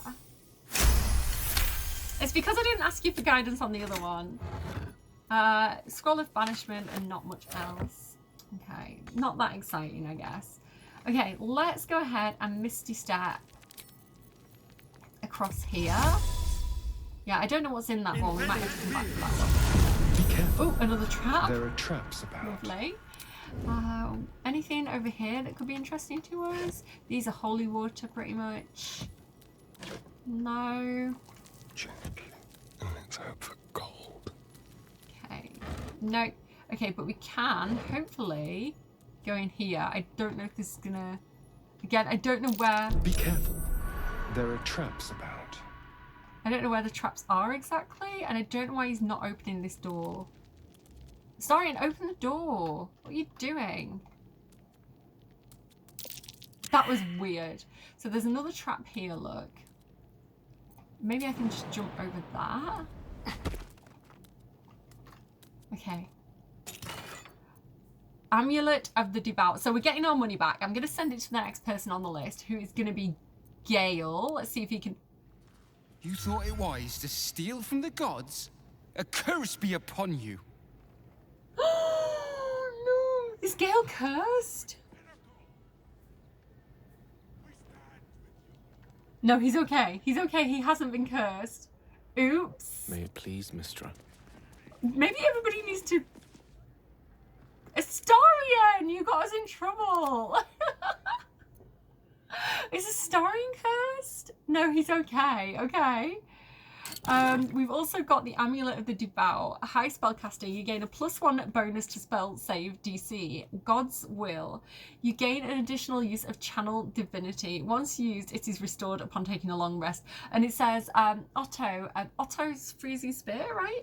A member of the powerful arcane organisation of the Circle of Eight had a penchant for amulets. So much so that they announced his arrival before he ever needed to. I'm gonna just have a story and take that. Oh no! He's also cursed! No! Castigated by divinity. Affected entity is cursed by transgressed and irritable gods. When it falls unconscious, it immediately dies. Moreover, when it dies, a terrible envoy of the offended deity is conjured from the entity's corpse. So basically, Astarion is going to be visited by 2 Devas, or maybe even more. He's going to get attacked by Devas, basically, because he's annoyed the Divine. Okay, this is going totally well. This is fine. Okay, Gale, can you pray to Mistra? Mistra has already spoken. There is nothing else for you here. Okay, unfortunately not. These things have stayed interesting. Okay, next on the list, Will. I feel like, who have we got here? Helm and Tyr. I feel like he would pray to both of them. They are kind of like divinities that are popular in Baldur's Gate. I think he mentions Helm and Tyr at some point. Do you remember we fought the paladins of Tyr as well, and now Will is a paladin? I like the idea of this being... because I made him a paladin, and because he broke his oath, and now he's got like the oath breaker knight kind of hanging around camp, he's been going through a bit of a dark phase. You know, he lost his dad. He doesn't, you know, he broke out of the warlock contract, but it was at the expense of his dad's life, apparently, although I have a plan to get him back.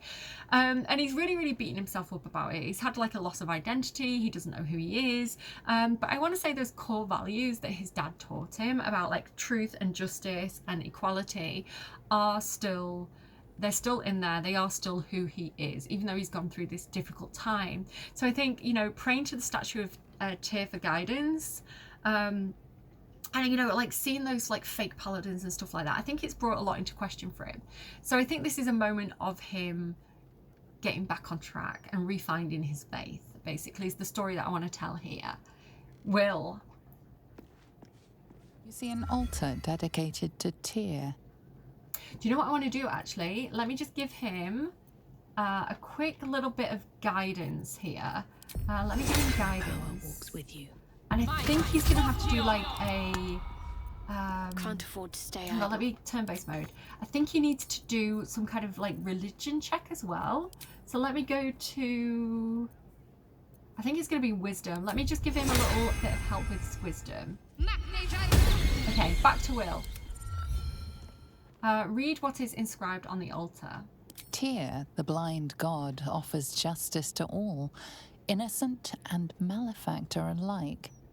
The law dictates what is right, be that reward or retribution.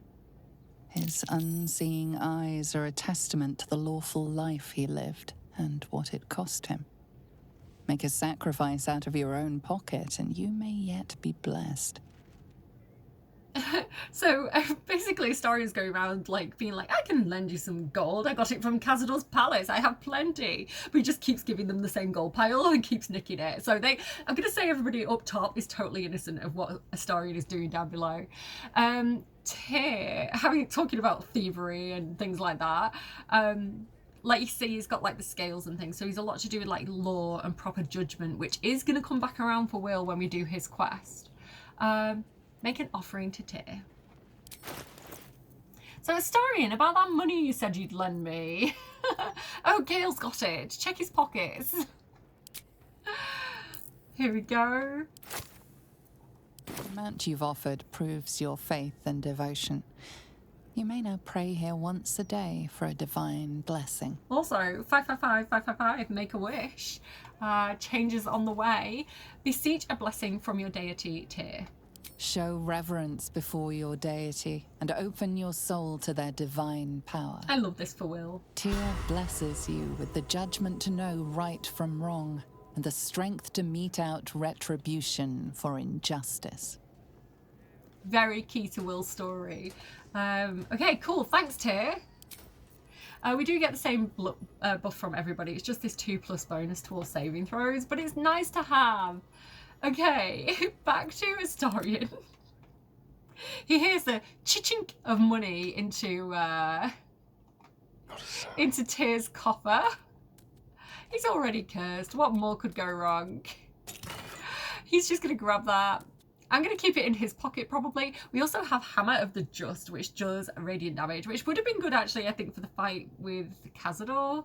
But yeah, this weapon deals an additional 1d6 bludgeoning damage against fiends and undead, and it has Detect Thoughts, so I think that might be nice for Karlach. Or Minthara, actually. And while we're at it, you know, let's see what Helm has to offer. He has the Shield of Shielding, which gives you shield. Named in the style of extremely unimaginable Jimmy, the geographer and interior decorator who named the waterfall and the fireplace. Yeah, so it's not the best shield in the game, but it's okay. I'm not going to say no. This says Tyr is often known as the maimed god, a descriptor he shares with most victims of this heavy warhammer. Great. Amazing.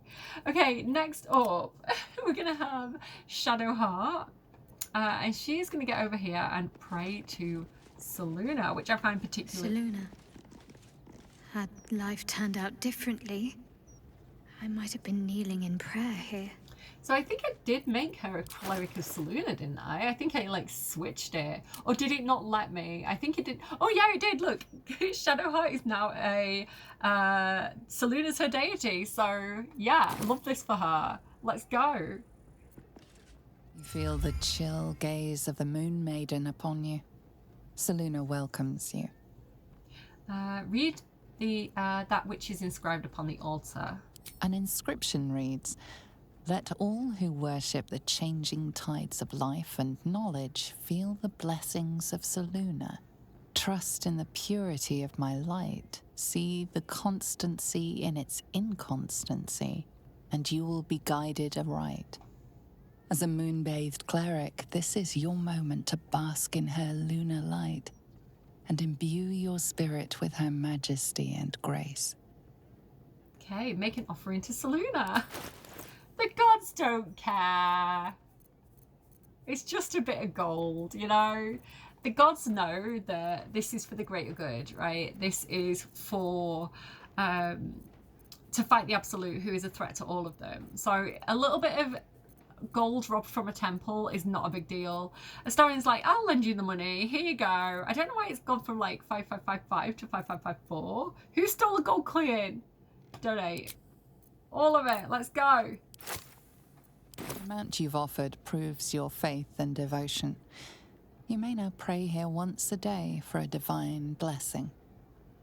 Beseech a blessing from your deity, Selûne. Show reverence before your deity and open your soul to their divine power. I love this for Shadowheart. The cold, white light of Selûne fills you with majestic wisdom and grace. Shine forth as the Moon Maiden shines.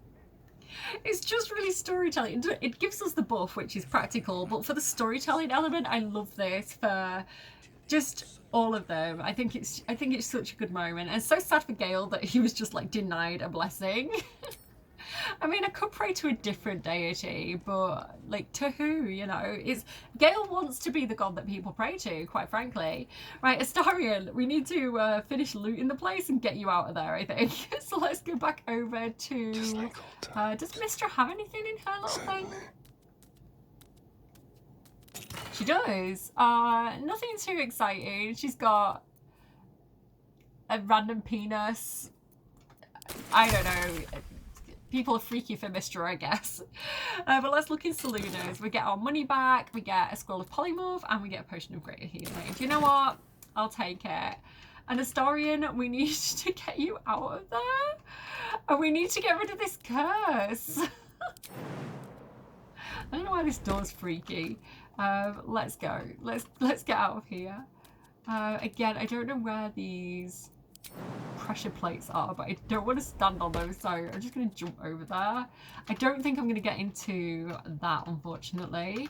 I'll try and remember to come back off camera. Maybe with someone like Karlach, but for now, we're out of here. Our mistakes have been made. Shadowheart is going to be like, I detect a curse on you, Astarion. What have you been doing? I don't know why she talks like that all of a sudden, but I think she does have remove curse. Yeah, remove curse.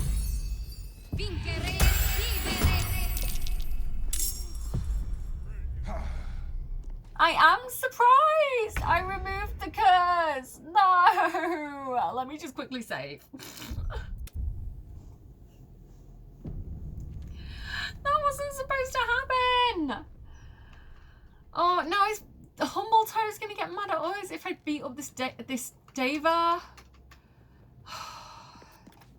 Do I have plain or binding? I have polymorph. Wait, I have polymorph. High defense, damn. What if? What can I do here? Mistakes have been made. How do I convince this guy not to fight me? What if I... Oh my god, I thought I'd got away with it. I thought I got away with it and I hadn't. I'm gonna try polymorph. I'm just gonna try it. Didn't work. Try again. Quicken spell. Polymorph. Come on, we can do this. It worked! Okay, we need to fucking... We're going. We're running. Okay, I am gonna... Yeah, I'm just gonna run. I'm just gonna leg it. Breathe deep and move. He tried to hit me. Okay, okay. Shield our people from the depredations of the absolute heretics. Okay, we're good, we're good, we're good. Okay, I'm gonna keep going. Best be on my way. Run, run, run! Can I flee yet? Enemy too close. Not yet. Wait, I can Misty Step though. Let me get back to the elf song. Speaks well, that Enemy's too close still. No, why? Okay, end turn. If the Flamey Fist get involved, I'm in trouble. Okay, we need to probably Misty Step out of there as well. I'm just gonna have everybody just run in different directions. Oh, it's fine. It's only a sheep. We've got this. We can take it. Oh no, blood has been spilt in the tabernacle. This is bad. Yes, here. Go, go, go. Dash, dash, dash. Go. I don't know. Go this way as well. Go behind the Flaming Fist. Don't draw attention to yourself, Astarion. Go, go, go. Dash again. Okay, can I flee? I can flee combat! Go! Yes. Oh my goodness. Mistakes were made. At least he's no longer cursed though. Okay, who's next? And at least it's only one of them and not two of them. Okay, Will, we're gonna go this way. Dash. Go. Get out of here. 2 steps at a time. Okay, go, go, go, go this way. Go here. Like, jump down. He hasn't got the range. Misty Step. Over here.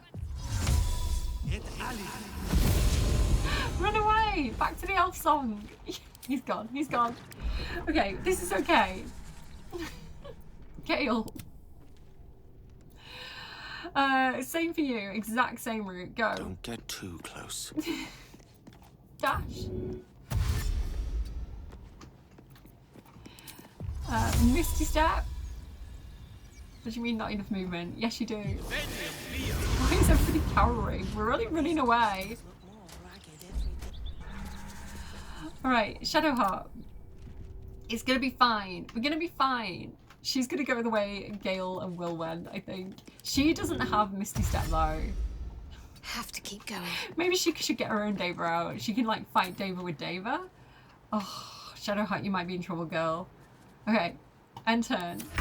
Okay, I can go again. I can go again. Okay, I'm gonna go. I'm gonna keep going this way. Very well. Play combat. Okay, it's just Shadowheart versus the polymorphed sheep right now. Oh, he's a Deva again. I think that's because Cordia broke concentration by going to camp. Okay, I am gonna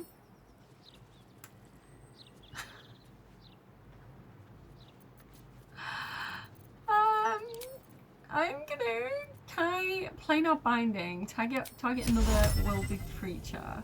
25% chance of that working. I could try and polymorph him again.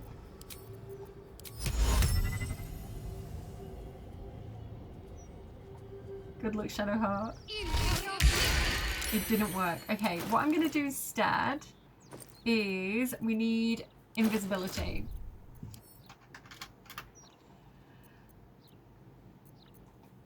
Okay, we're fine, we're fine, we're fine. It's gonna be fine. Run! Run away! On the move. Okay, okay. He doesn't know where she is.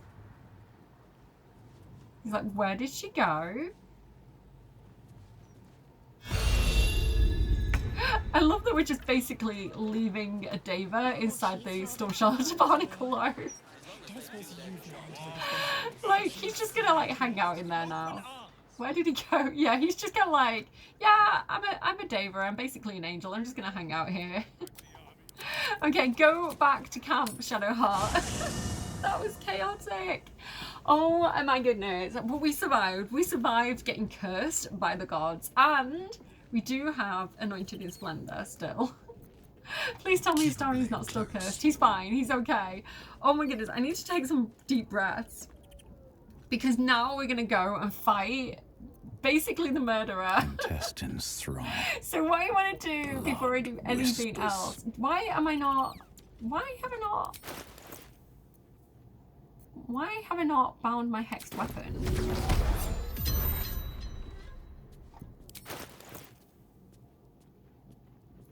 Oh, do you know what? Actually, that's probably making it worse, isn't it?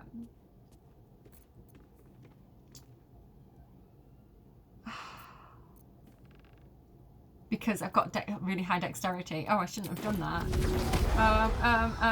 that. Give yourself that for a second. No, give yourself that for a second. Okay, bind that as your hex weapon, I guess. Maybe. And then give yourself this. Doesn't do a huge amount more damage. I'm gonna do it anyway because it means you can't drop it. Okay, I got distracted. We're gonna go and fight the murderer.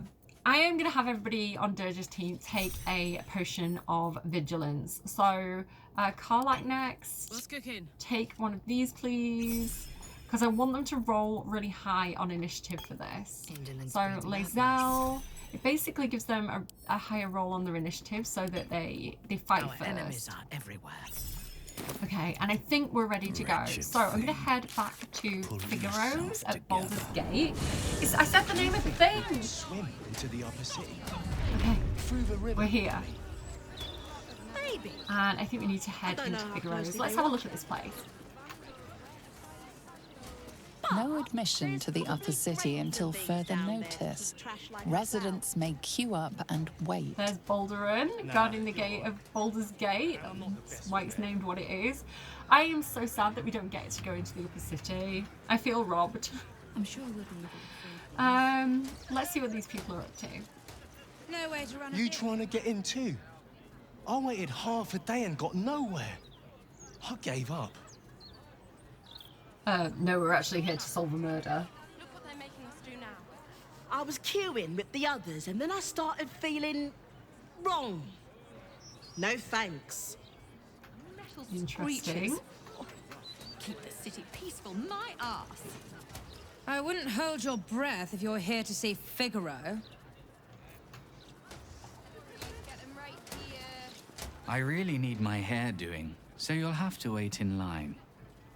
Does Dirge look like a man who waits in line? Can't even browse. Sir has things to do, people to see, Barless to kill. Precious delivery. Do you remember as well when we went to do Astarian's mission in Cazador's mansion?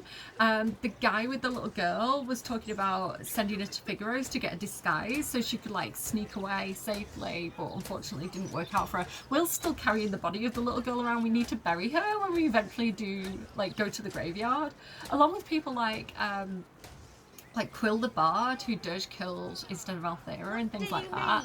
And I think there's some other people as well that we've brought with us that we should give a proper burial. So that's something we'll do another day. Dear Figaro, those gems you requested have arrived. I left them in your basement for safekeeping. Looking forward to seeing what you make with them. Invitola. Okay, gems in the basement, good to know. Commission for formal wear. I made the right decision not to Lord Gortash's coronation ceremony is upon us. You've missed it, I'm afraid. And as such, I would like to commission an outfit for my dear wife. Note, she has very precise requirements. The item is to be a dress with one sleeve hanging off the left shoulder. That sleeve should end at the wrist. On the other arm, no sleeve, but a ruff. Material should be of the finest silk, absolutely no wool. The waist should be adjustable, tied with a ribbon in the manner of a corset. The hem must touch the ground, but not trail. This sounds nice, I'd wear this dress. Payment will be made on receipt of the completed garment. The exact specifications outlined above. Master Durimbold. Who's Master Durimbold? Seeking help. Dear Mr. Facemaker, I hear that you're the best of the best when it comes to crafting a new personae. Maybe this is the person from Cazador's place. Well, I need that and more. I'm being hunted by assassins and I'm scared for my life. I need the makeover to end all makeovers. A makeover so complete that nobody would ever know it was me under there. I hope you're up to the task. My life depends on it. Anon. That's probably someone else actually. It's probably a different person. Okay, I am going to just save and stop and restart, and then we're going to go in here and hopefully fight the Red Dwarf for the last time. I can't believe Astarian got cursed. I removed the curse. I don't know why that happened. Okay, let's go in. I'm also going to shut the doors behind us, because if things kick off, I don't want like the random public and the flaming fist running in here and getting involved. Let's see. Wob. Hello, Wob. Oi, you! Get in the bloody queue! Okay. And Googe. How long do you think Master Pennygood expects us to wait? I'm bored already. I don't know. Dirge has got a good sense of smell. He's going to have a quick look at these guys. Monstrosity Doppelganger.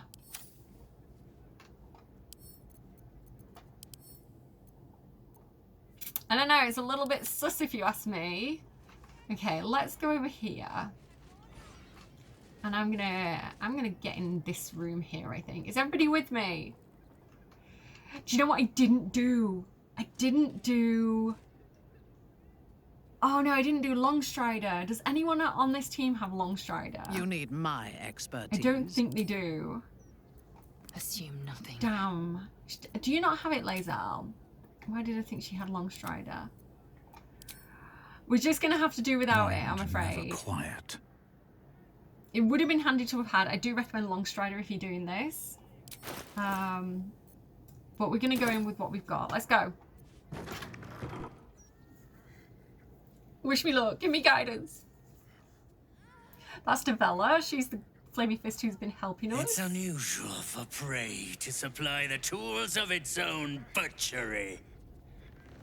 Razors, scissors, nail files. So many cuts one couldn't make. And yet, such a fleeting window. But then, who am I to deny the auspices of destiny? For we are celebrating, Master Figaro. You have the delicious honor of being my crowning achievement. Your body is my ultimate gift to my lord, Bard. Together, we shall transcend. I mean, honestly, mate, I don't know about that because I did prevent you from killing Cora, so maybe you're one hand short. I don't know. Okay, there's so many things we could say. Stop right there. Back off. That's my kill. Rogue, I respect paralyzing your target. Makes the kill easier. But a monologue? Really? That's quite fun. Enough games, enough hiding. You face me here and now. You may have the blades, but I am magic incarnate. You are no match for me. Or step softly into the nearby shadows, avoiding the dwarf's gaze. Okay, I need to pick carefully here, because if I pick wrong, I might actually save.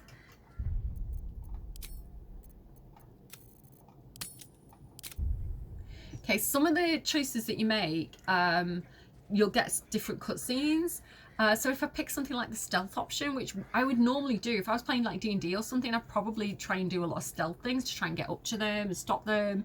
But it's kind of like his death is imminent. He's about to kill him. So if you pick the wrong thing, he does kill Figaro, and I don't want that to happen. I really, really like I respect paralyzing your target. Makes the kill easier, but a monologue? Really? Because it's just so funny. But I think we're going to have to go with the fighter option. I think we're going to say... enough. Sorry, got to get the Chosen of Baal thing going. Enough of games, enough hiding. You face me here and now. Like, I don't know, fight someone your own size, fight someone who's literally made of the flesh of Baal, I guess. That might be a spoiler. Sorry if that's a spoiler. Let's go. Minthara disapproves. Why? A challenger. My lord tests me. This piteous hovel will be your grave, challenger. I mean, it's quite fancy. I've been in worse, you know. Right, this is why we needed the initiative, because we've got Dirge and Karlach going first. Now, he normally goes really high on initiative, but luckily we've outranked him there. After he goes, we do have Minthara and Lae'zel. So what I need to do, basically, he hits really hard as well. Like, he can take Minthara out in one turn. So... we need to stop Dolor. We've also got all these Barlis in here. We've got Figaro Pennygood, who is paralysed, and we've got Devella, who's also paralysed. But right now, my main concern is Dolor. So I think I'm going to go in with probably a sneak attack. I do like the idea, though, of using Crawler Mucus, because they like to paralyse the targets. And you know what? Quid pro quo. A little bit of taste of his own medicine might not be a bad idea. Can I not get close enough? Why can I not get... Why can't I get a sneak attack on him? Oh, okay. That's fine. Can I just go in with a normal attack? What is wrong with you? Why can't you... God, this is why I needed the movement. Try again. Here we go. It'll let me have the sneak attack if I can do it. I have got advantage, actually. Another witness to my sacrament. How fortunate. So he was immune to Crawler Mucus, unfortunately. We can go for some of these others as well, though. We've got Socks.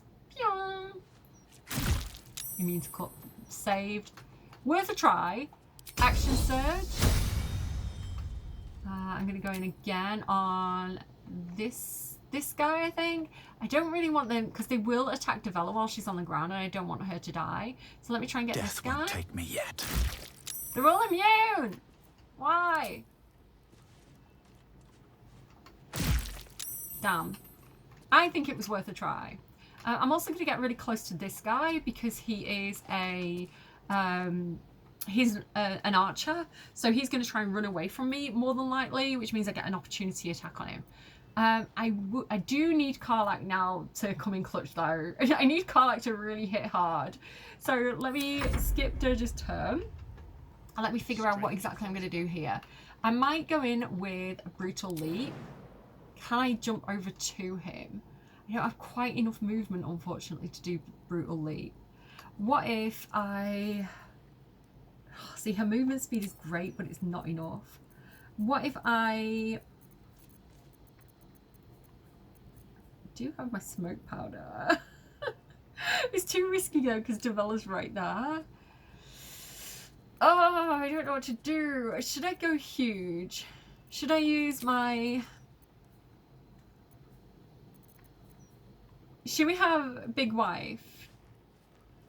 Giant's Rage. It's my bonus action. Does it give me more movement speed? Is what I'm wondering.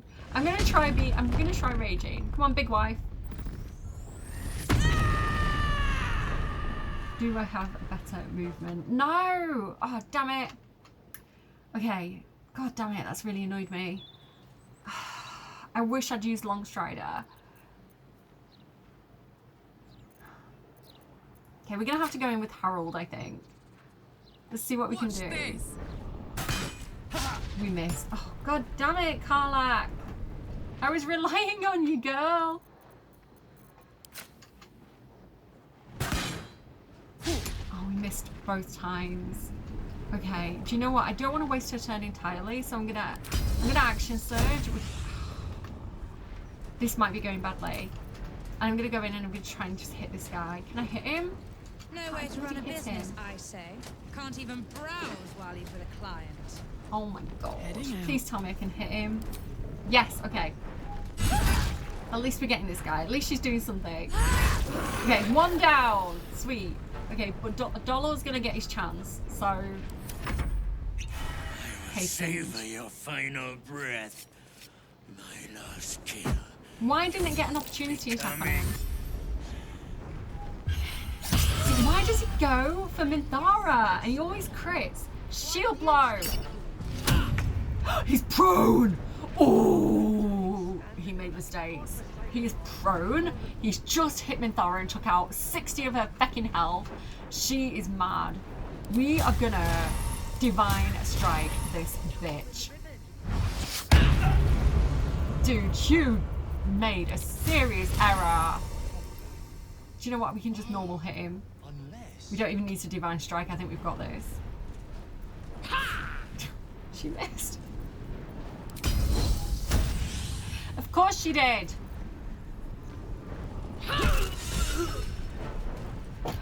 Love it. I would have loved Dirge to have done it, but it's fine. Okay, let's go and get this person. She's just... Actually, how good is her movement speed? Can I get over 20 of these people? I don't think so. I do actually have... Wait. I do have Misty Step. Let me Misty Step here. I feel like this one's the one that's going to attack Devella. Let me get in front of her if I can. Okay. And then... Divine Smite. 95% chance, let's go. Okay, I'm happy with this. I think we're doing okay. And then she can even get right in between the archer guy. So if he makes a run for it, I can opportunity attack and Devella and protect her. Okay. Bazel.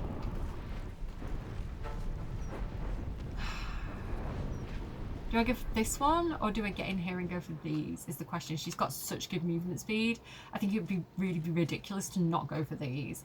Let's go ahead and try and disarming attack this guy. Let my name be known. Weapon dropped. Sweet. How much does he have? 15. Flurry of blows. Pow, pow, pow. I love monks. Hit him again.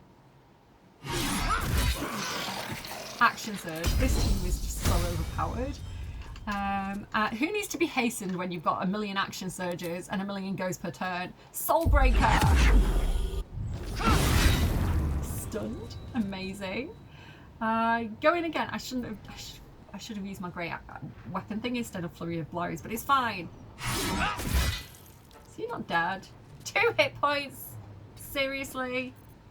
Fine. He's stunned, can't do anything. What's this person gonna do? Morphic ambush on Karlach, she's fine. He just made her angry. Okay. I think we help Karlach out here with a nice little sneak attack. Crawling Mucus did nothing. It was worth a try, I feel. And again. And And what should I do with my bonus action? I think I'm just going to go stab this guy. Okay. And now he's invisible because that's fun. I don't actually want him to be invisible though, because I want Devella to talk to him and not somebody else. So I don't know what to do about that. Fine, okay. Let's cook with fire, baby. Okay.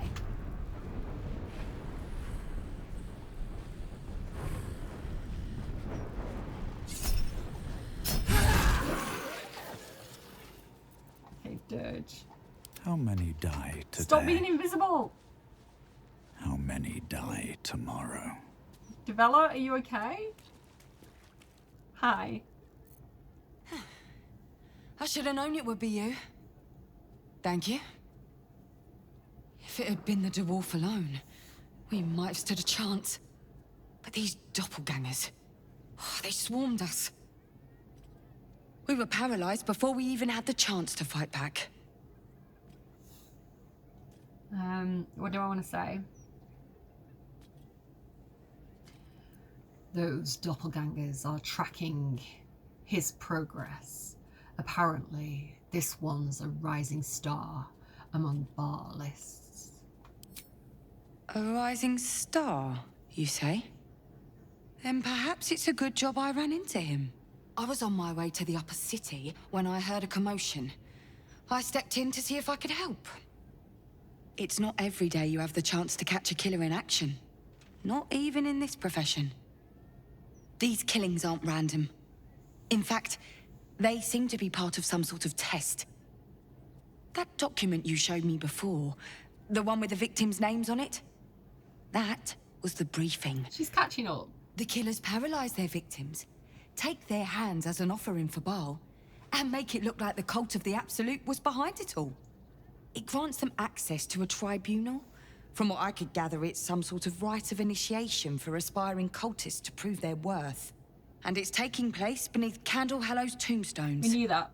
Like I said before, it's not something I can look into in an official capacity. But you? I have a hand. I have a hand. I'll investigate this tribunal. How did you... Perhaps it's best I don't ask. Do what you have to do. And I'll pick up where I left off. The upper city. When I'm done, I'll stop by the Basilisk Gate. If you've got anything to tell of your investigations by then, I'd love to hear it. She skedaddled. Okay, well, a lot to kind of poke around at here. We've got Watsy. Sorry, I just want to check my phone. Just checking for when my kid comes back from college. Oh, let's talk to Figaro. I must say, I'm damn lucky you showed up when you did. Can you believe what that monster was doing? Turns out I used to do the same sort of thing. A depraved mind will resort to terrible things. Talking about himself there. I'll confess, it terrified me greatly. Can you imagine dressing entirely in red? Jests aside, thank you. You forever have my humblest gratitude and a most generous discount on my wares. Good to know. Well, I'm glad to see you are in good spirits, Figaro. In the face of such horror, I don't see that I have much choice. Now, how may I help you today? His like little ripped shirt. What are you selling? I sell anything and everything needed to cultivate your countenance. The best you'll find in Baldur's Gate. Certainly better than any dreck you'll pick up in Worm's Crossing. That's your sister you're talking about, sir. So yeah, we met his sister, and I think there was some dispute over their dad's will and estate. So we can investigate that as well, I guess.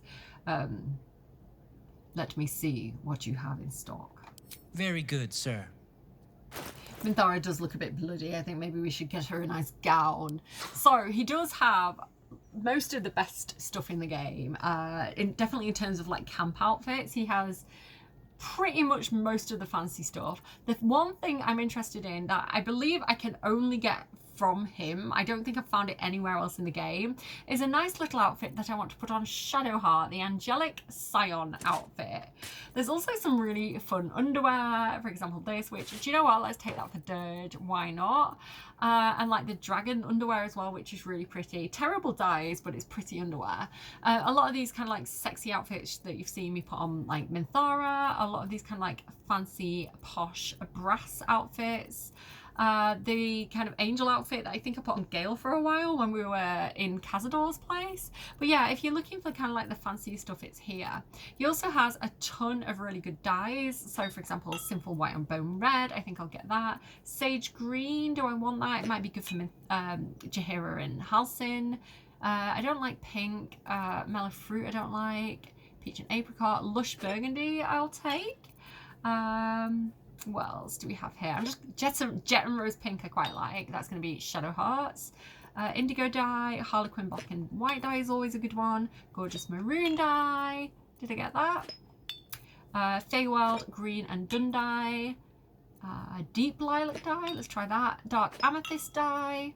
Brown Alabaster dye I like as well. I'm just really stocking up just so we have like our end game outfits basically. Boreal Blue dye I quite like for Gale.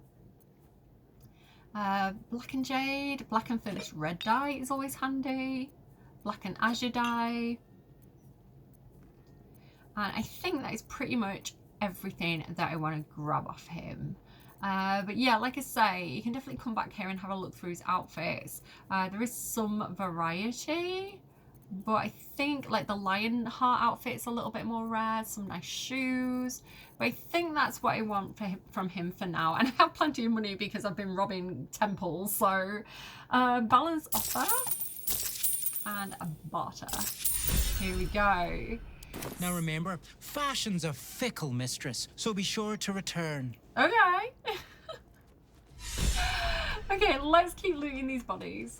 Toarie is encumbered. Great. Wonderful. Let me just send all these over to probably Shadowheart. And yeah, let me show you like this outfit. So if I take this off, that's his normal outfit. And then this, I don't know, he kind of looks good in it. And you can put on like, you know, the one that's just pants. So you've got that kind of belt dealio is like the top with the leather pants. I think it's pretty cool. But for now, I think I should focus on looting the bodies. I'm actually going to get not Shadowheart. I forgot who was with me and who wasn't with me. Oh my goodness, look at poor Minthara. Maybe I should short rest for Minthara's like. We are rested enough. Okay, let's keep looking around. I kind of want to see in here, but I don't want to get in trouble. Okay, looting. Loot those bodies. Curious. Ooh, a murderous masterpiece. Penultimate report. It is an honour and a privilege to watch this brother Imbal in action. The setup for his final qualifying murder is brilliant and meticulous. After its inevitable culmination, I will be thrilled to join at the murder tribunal in acclaiming Dolor as unholy assassin, Shalar Gurgi. Interesting. I think we need to take that as a little bit of evidence. Is there anything else in here that's important? I don't feel like there is. Let me know if I'm missing anything in any of these rooms. Let's keep going. Where actually did Dolor fall? I can't remember where we killed him. Rull? Woi? Socks? Did Dolor disappear or something? No, he's there. I'm just forgetful. So he has torn and bloody page. The following text is printed haphazardly on a torn bloody page titled The Dirge of the Unholy Assassin. Neath Candlehaller's quiet tomb. So they're really making that obvious in case we missed it earlier. We originally found out about that from the Rainforest Home, I think it was, or was it Alexander Rainforest Home, the one with the rat? Neath the Candlehaller's quiet tombstones lies a path to the murderer's boons. If entry down below is your aim, seek trigger hidden by a frame. Sicarius the door awaits to admit those who seek their fates. If to continue you insist, show a trophy rent from wrist of sacrifice for our Lord's planned, present death's night a bloodied hand. A smear of blood obscures the poem's final word. Sicarius. A passphrase to be used at Candle Hallows. Right, you remember that, Minthara. He's got some cool stuff. Scarlet leather outfit, I'm not too interested in that, but he has a dagger +2. He has Dolor Amaris. When you land a critical hit with a weapon or unarmed strike, it deals an additional 7 damage. That might be good for Dirge's offhand. Dimension Door boots. I fucking love Dimension Door. Yes, please. We've got the handbag, which is quite funny, and some potions and lotions galore. Let's have a look at the handbag. We've got, oh my god, we've got Duke Stelmane's hand, Father Logan's hand, poor thing, Alexander's hand, that's Alexander Rainforest, and Frank's Pertwee home, that's why we got it. So I'm going to go ahead and send that over to Dirge, because I think he's going to be doing the Murder Tribunal stuff, and I'll sort out all the stuff in between episodes, and kind of like assign things to different people. Everybody good?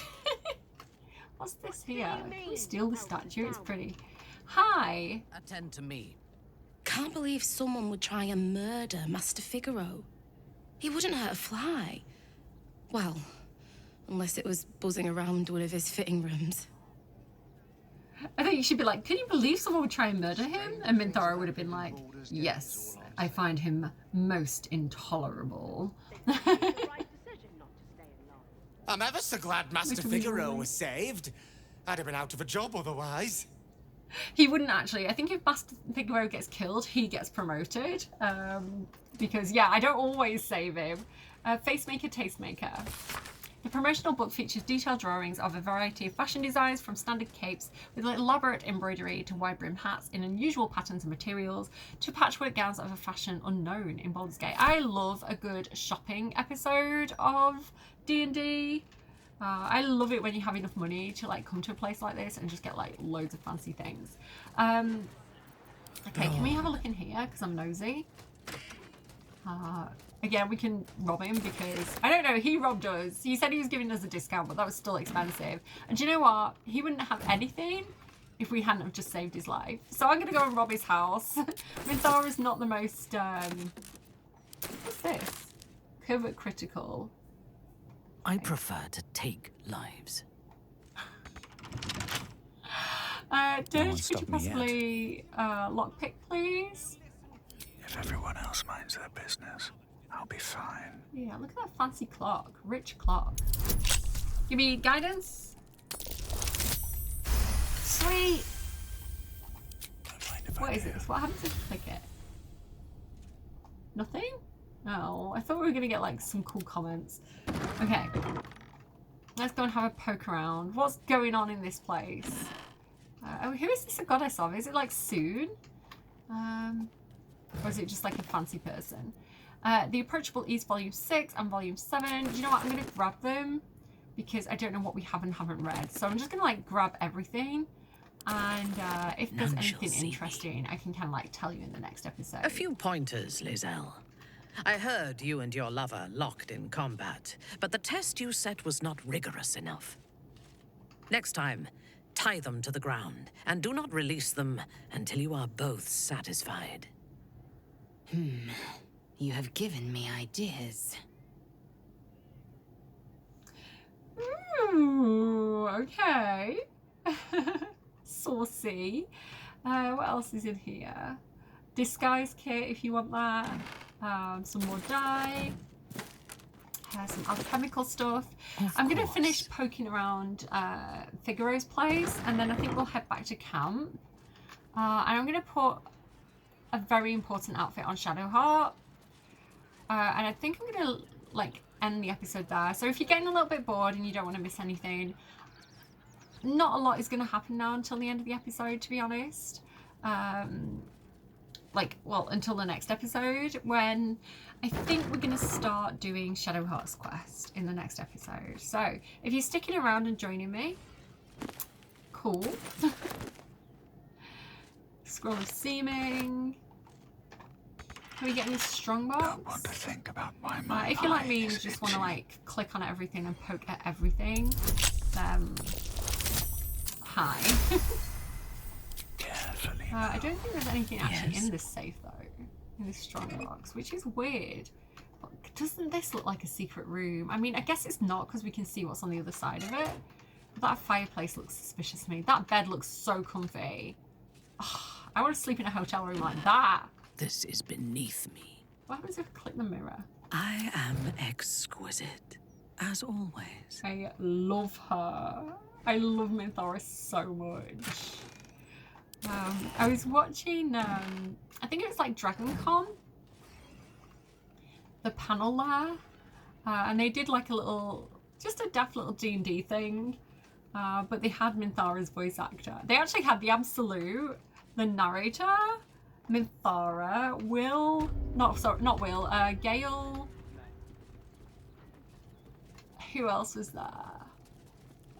Karlach, and I'm forgetting someone. Who is the other person? Oh, it's bothering me that I can't remember. I don't mean any offense about the one person I forgot. Why am I getting Minthara to do this? She doesn't have good dexterity. Okay, continue. It's fine. Don't worry, Minthara. Dodge can help you with this. Let's go down his trapdoor. Don't you go through that trapdoor, because there's something down there. Turn should do it. I'm trying to think, because it was Minthara and Karlach, and who was in between them?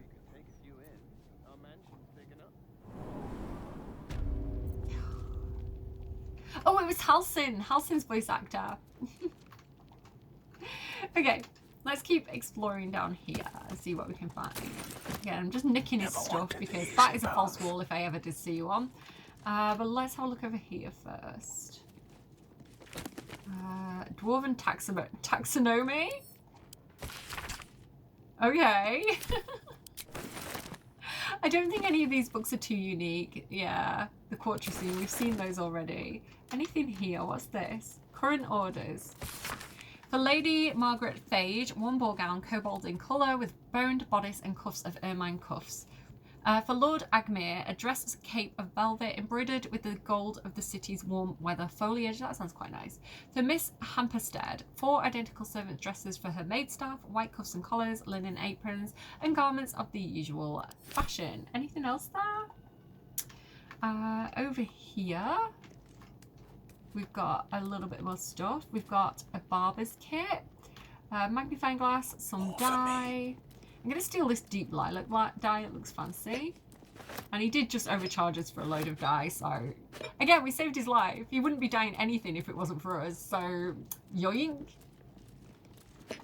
I just love everything about this game. Like, I think the designs of the potion bottles and things is absolutely gorgeous. Blue stained research. Thankfully, Lady Phage has provided a second bursary for my research into the perfect kobold, a colour which she believes so suits her complexion. She will pay any amount to see it recreated in dress, scarred and veil. My research has led me to Kalishan, where reside the realm's finest purveyors and innovators of pigment. While I cannot make the journey myself, I've written to one Hebir Ashmad, believed to be the finest colorsmith on Toril Entire.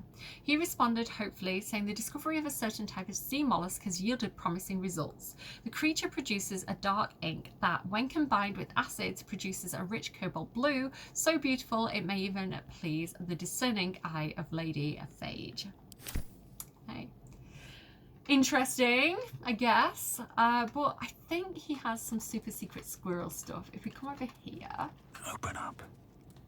I know there's that wall. I'm going to circle back around to it. Some scrolls, we'll take them. Ooh, Figaro's chest key. Don't mind if I do. This chest? Mine. The last will and testament of Giulio Facemaker. So again, Figaro and his sister, who we met in Worm's Crossing, are we're contesting the dad's will. So I think we should take this to her. It says, I, Giulio Facemaker, resident of Baldur's Gate, being the sound mind and well-manicured face, dress and body, declare this to be my last will and testament. In writing this, I revoke all previous promises made, verbal or otherwise. Any who contest the contents of this document will be excluded from it entirely. To my daughter Carmen, I leave my fortune in gold, silks and gemstones. Among my issue, you alone have earned it. To my other child Figaro, I leave the management of my shop. A bit of honest labour would do him good. So he actually left most of his stuff to Carmen. So I do think it'd be interesting to go back to Carmen and just see if there's any extra dialogue concerning that. Let's move over this way. Oh, perception failed. That's never a good sign. Facemaker, tastemaker? The promotional book fees. Oh, we've read that already. Everybody's failing this check and I'm getting nervous. Anyone? Anyone look at big wife there? Is there one more person who hasn't rolled yet? Karlach, is it you? Can you see whatever trap is on here, please? Okay, I guess not. We notice nothing. Nobody sees a thing. What could possibly go wrong if I open this chest? This is the thing, you know, sometimes you know things as a player, but your character doesn't, and you have to play that way. You have to be like, the character sees nothing, I walk straight into the trap.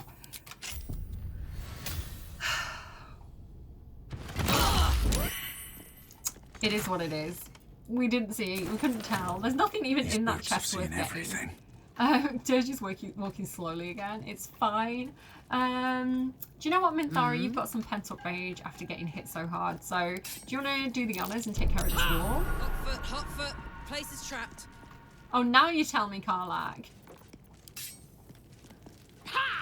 Immune to bludgeoning damage. Well, isn't that just great? Through this what about booming blade? Did a little bit of damage. What about ice cannon? Ray Frost, sorry. Oh my god, can I just get through this wall? There we go. Okay. Another step forward. Oh, I see the trap. I see the trap. Ah! This is going great. This episode has just been... Wonder what's past this. Do you know what? I don't even want to lockpick this. I'm done here. Karlach. Well. Open up. She actually 40 damage there.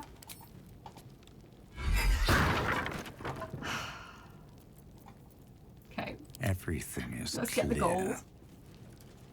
And what else? Elixir of bark skin, basic poison, topaz.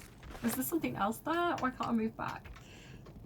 Supreme elixir of arcane cultivation and a brimmed hat. Totally worth it. Very well. I don't know. Okay, let's get out of here. And let's go and put one of my favourite outfits on one of my favourite princesses. Let's just head straight back to camp. So, I did pick up this rather fabulous angelic Seon outfit, which I'm going to go ahead and send to Shadowheart. And then I think she would like some... I quite like the...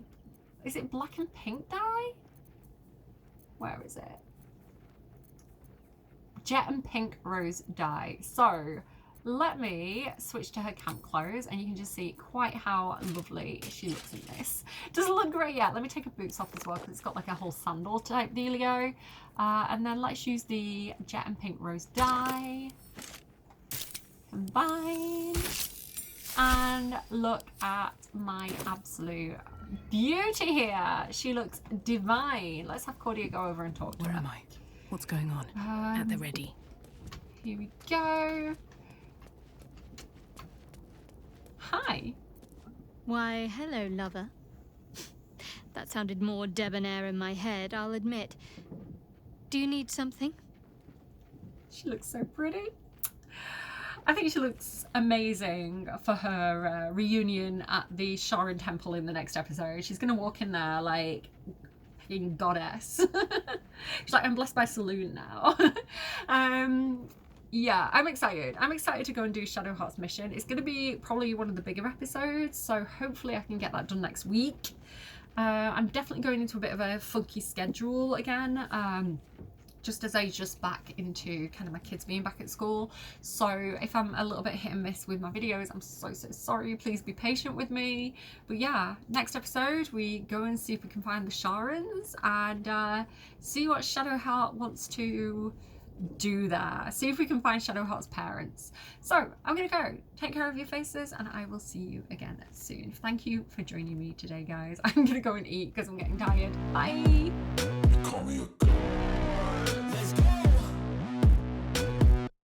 I'm about to go off like a weapon. Fuel to the top, got a filled up engine. In my thoughts, obsession. I will not stop, no, I'm never second guessing. I got a God complex. Haters love to hate, but I never feel pressed. Got a lot on my plate, but I never get stressed. I'll take all the pressure like I'm acing this test. Oh! Tear it up like I'm Jason. I see the world like it's ready for the taking. I see this place like a game I'm playing. Straight to the bank to collect my payments. No negotiations, it's my way, I was born impatient. And like a damn Freemason, I'll run this nation. They call me Is this part of the show? Praise the Absolute.